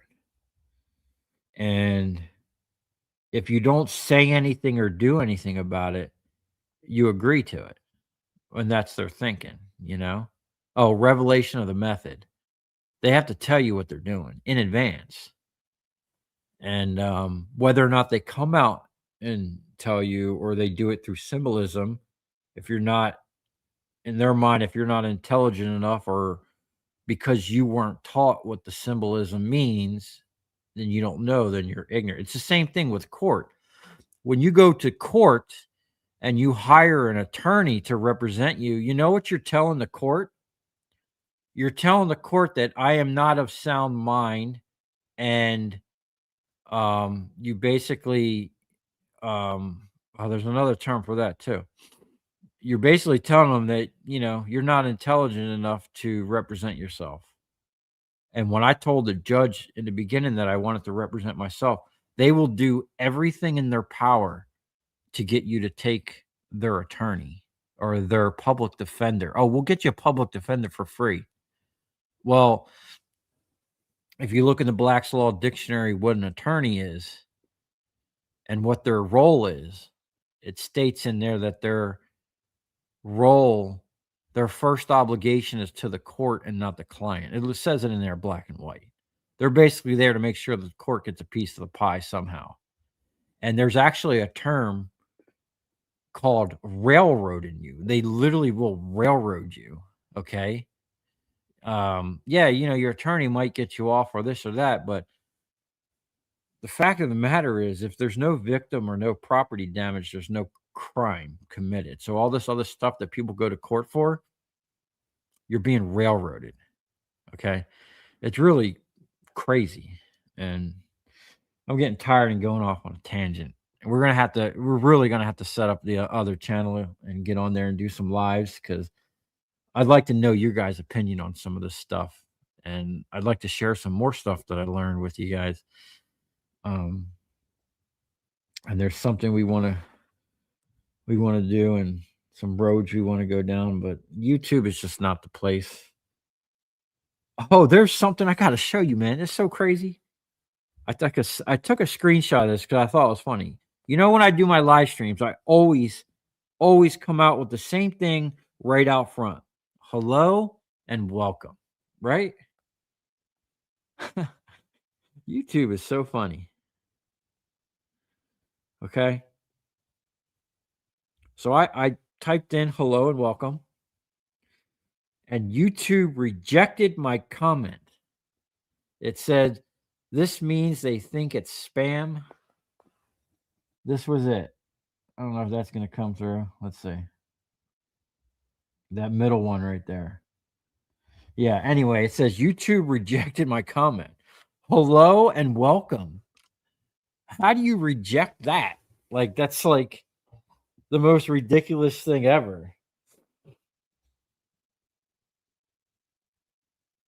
Let's see here. All right, I'm gonna answer some more questions, whatever's left here, and then I gotta go inside because I'm freezing. I'm gonna go heat up some of that nice tea the guy sent me from. I'm sorry, I'm really bad with names, but the guy that sent me the tea and the chocolates, I appreciate that, and the air gun. And then Adam, I know him because he's sent me multiple packages of gloves. I really appreciate him. And then the guy that sent me the what's the relish or whatever that stuff is.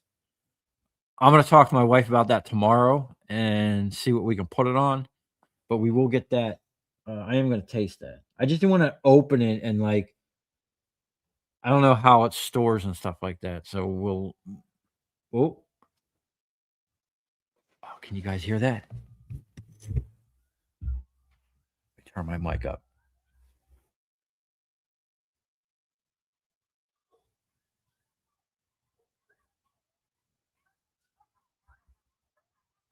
Can you guys hear that?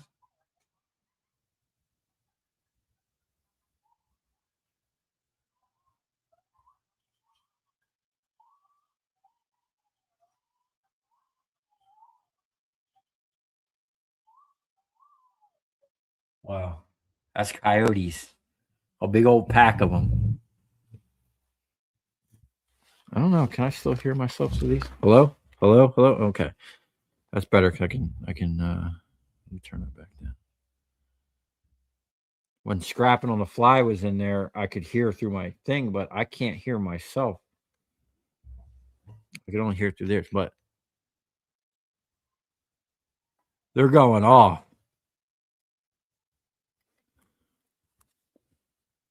And it's crazy. I've heard them this direction, I've heard them that direction. Now I'm hearing them back over that way somewhere. So they're probably back off in that orange grove somewhere. Which is why we keep the hardware around. Especially I'm out here working at night by myself, whatever. We all know they make potato launchers, having fun. Oh, potato launchers. After 12 foot-pounds, you need a firearm license? What? Dude, that's crazy. Um,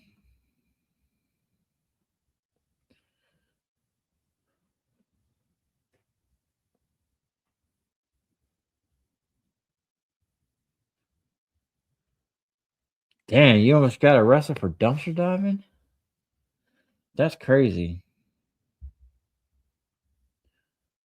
Public defender works for the prosecuting attorney.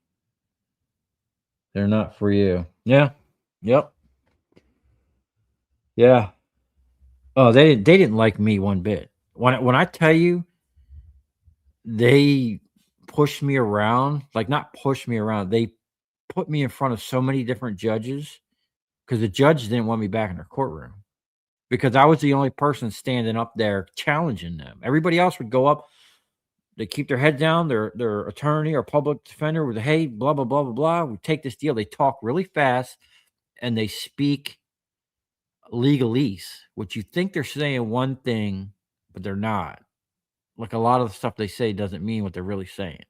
Okay. And they want you to take their deals. Nah, man, not me. Not me.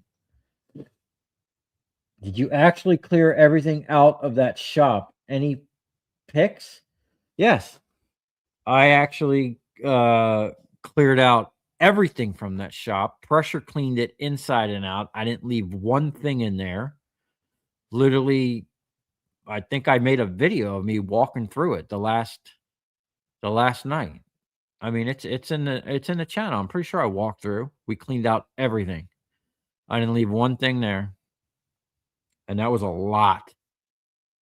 I mean, there was a lot of trips. I was lucky if I could make 2 a day because of the distance. You're talking 4 hours round trip, plus loading and unloading, you know? And then I had a machine on that end, my forklift. I didn't have anything out on this end.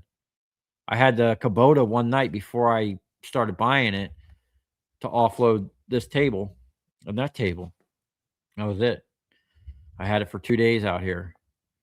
And half the time I was driving, bringing stuff in and back. And then I had to take the machine back. And then I made a deal with the dude. And, you know, now the machine's, now I got to pay for all the parts, which I don't care. I appreciate the deal I made with the guy. I got a hell of a deal. Kubota, decent machine, low hours, 4 attachments, the heavy duty trailer, and the mud mixer, you know, 25 grand on payments, no interest, you know. I mean, where are you going to find that? And the dude let me take all the stuff before I even started making them painted to him. Oh, take it, try it out, see if it's a good fit for you. You know, that's good people.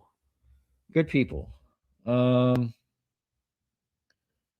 So yeah, that was Coyotes. We are a couple months of Derek moving. Yeah, I had way more stuff than I realized. Yeah, I watched the vid but didn't see the end result. Interesting. I don't know. I'm pretty sure I did a walkthrough, man, because I was there. I pressure cleaned. In fact, I rebuilt the pressure cleaner that had been sitting in my shop. Someone gave me for scrap, 3,700 PSI machine. The guy's like, oh, it smokes. One of his guys overfilled it with oil. I ran the crap out of that thing. It ran flawless. All I did is take the carb apart and clean it. Thing ran flawless. Works great. Thing will fire right up. The only thing I had to do was buy a wand. I got 2 long pressure cleaning hoses from a job me and Steve did back in the day, kind of building someone's pressure cleaner trailer. He wanted new hoses. Nothing wrong with the ones there. They were just faded. So I used those, got a nice long hose, and I went to, I think I got the parts at Harbor Freight for the one. What the heck was that? Okay. Well, there's coyotes going off in the background. There's weird noises over there on the other side of me. So I'm going to call that. I appreciate all you guys coming out here and watching the stream, scrapping on the fly. I really appreciate you coming on here with me. Any of you other guys, if you ever want to get on here with me, let me know, man. If you're other scrappers, you know, if you're just a small time scrapper trying to build your channel, come on here and talk crap, man. Get on here, promote your stuff, let people know what you're about, what you're doing. You know, I'd like to help the community out. When I was starting, I got so many good comments, and that's why I always tell you guys I love the comments, even though it's so hard for me. Like, man, you guys have no idea how much stuff I do in a day, how much work I do, not just scrapping and fixing things and working on this ranch. And like, it's a lot, you know, and honestly, it is tiring, but we're trying to, I'm trying to build out as much as I can, as fast as I can, while I'm young enough and have the energy to do so. So, you know, I'm cooking, and you know, I appreciate everybody that watches. I have a bank of videos coming, and you know, so appreciate the people in the beginning, man, that helped me out and kind of guided me with comments and suggestions and this and that. I always appreciate you guys, man. But like, it's tough for me to answer questions now, to sit down. Like, when I actually sit down, it's usually to eat, go to the bathroom, or I'm taking a shower and I'm laying down to go to bed, and I'm, you know, out. You know, my mind is just cooked from the hundreds of things going on that I have to try to do throughout the day, you know. Like, I blew it's like the hydraulics on the Kubota. Then I blew a high pressure fuel line on my truck again. Not again, but just a line that I've never had blown on any of my other vehicles decided it was going to start leaking. So now I'm dealing with that. I was supposed to be down in Palm Beach today. I have a huge, oh, wait till you guys see this. As long as it goes good, I should have a huge AC pickup coming. Coils, tons of compressors, and tons of motors. She's been sitting, idling. She's just chomping at the bit to tear some copper up, man. So we got to get the stator wrecker back in action. I got some really big things coming for that. And the final operation for that machine, well, not the final, but maybe the final main, because there's the whole nother component to this machine that you've never seen. I think maybe on one of my live streams, I might have showed you guys a clip of what it is, but there's something that's going to get added to this machine that's going to make it next level. And I got most of the parts to do it. We just, it's one of those time things, man. Okay. There's something going on over there. Might be the raccoons, might be something. So anyway, I hope you all have a great night. I appreciate you all hanging out with me. We are definitely going to do some more silver recovery. I got a silver fever. And we're just going to fill that bucket up. I'll tell you what, we're going to fill it up and we're going to pour a 10-pound ingot. If it's heavier than copper, it might be more than 10 pounds, but we're definitely going to make one of the biggest ingots of silver. And yeah, we're going to polish it up. It's going to be a precision ingot. Might even put it on the milling machine. Oh, that big stack casting or whatever it is, big stack D. I feel like that guy took my idea. He went and got himself a little mini milling machine and was milling a copper ingot. Now, y'all know I've been talking about that, and I had it. I was on my way, but I think I got sidetracked because my free Chinese kiln was having problems melting copper. Huh. I kind of forgot about that for a minute. So you ever have so much stuff going on in your life, like you just forget that you have things or you were doing stuff? That's me. Now it's all coming back. I was researching basically almost like jet engine type oil burners to burn the copper, to melt the copper. I was going to try the incinerator, but I don't think that gets hot enough. Anyway, that's going to be for another video. I got to go. I'm rambling. You guys have a great night. I appreciate all of you guys. I'm going to take a week off and head south. You're going to let me be some free labor for you? Really?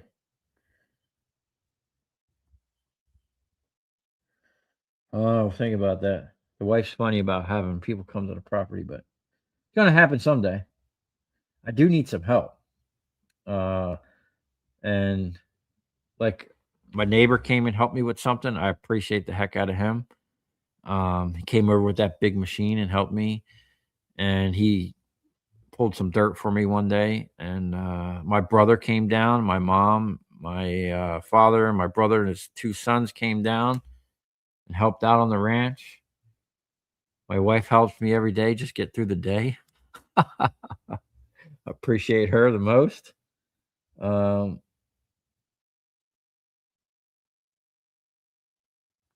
But you foe bigger stacks than him? Anyway, I got to roll, man. I appreciate all you guys. You guys have a great night. I hope you have a great week of scrapping. I got a huge week of scrapping coming up. It's the end of the month. We got a lot of bills to pay over here at the ranch. So we got to hustle that copper. On that note, y'all have a good night. Thank you for the $100 donation. I really appreciate that, man. It definitely it goes a long way. And everybody that just, I know a lot of people, they it's tough times out there. You can't donate. I appreciate you just watching. Even if you don't comment, you just watch the videos. It really does mean a lot to me and my wife. We really appreciate it. And yeah, on that note, y'all have a good night. We'll see you on the next one.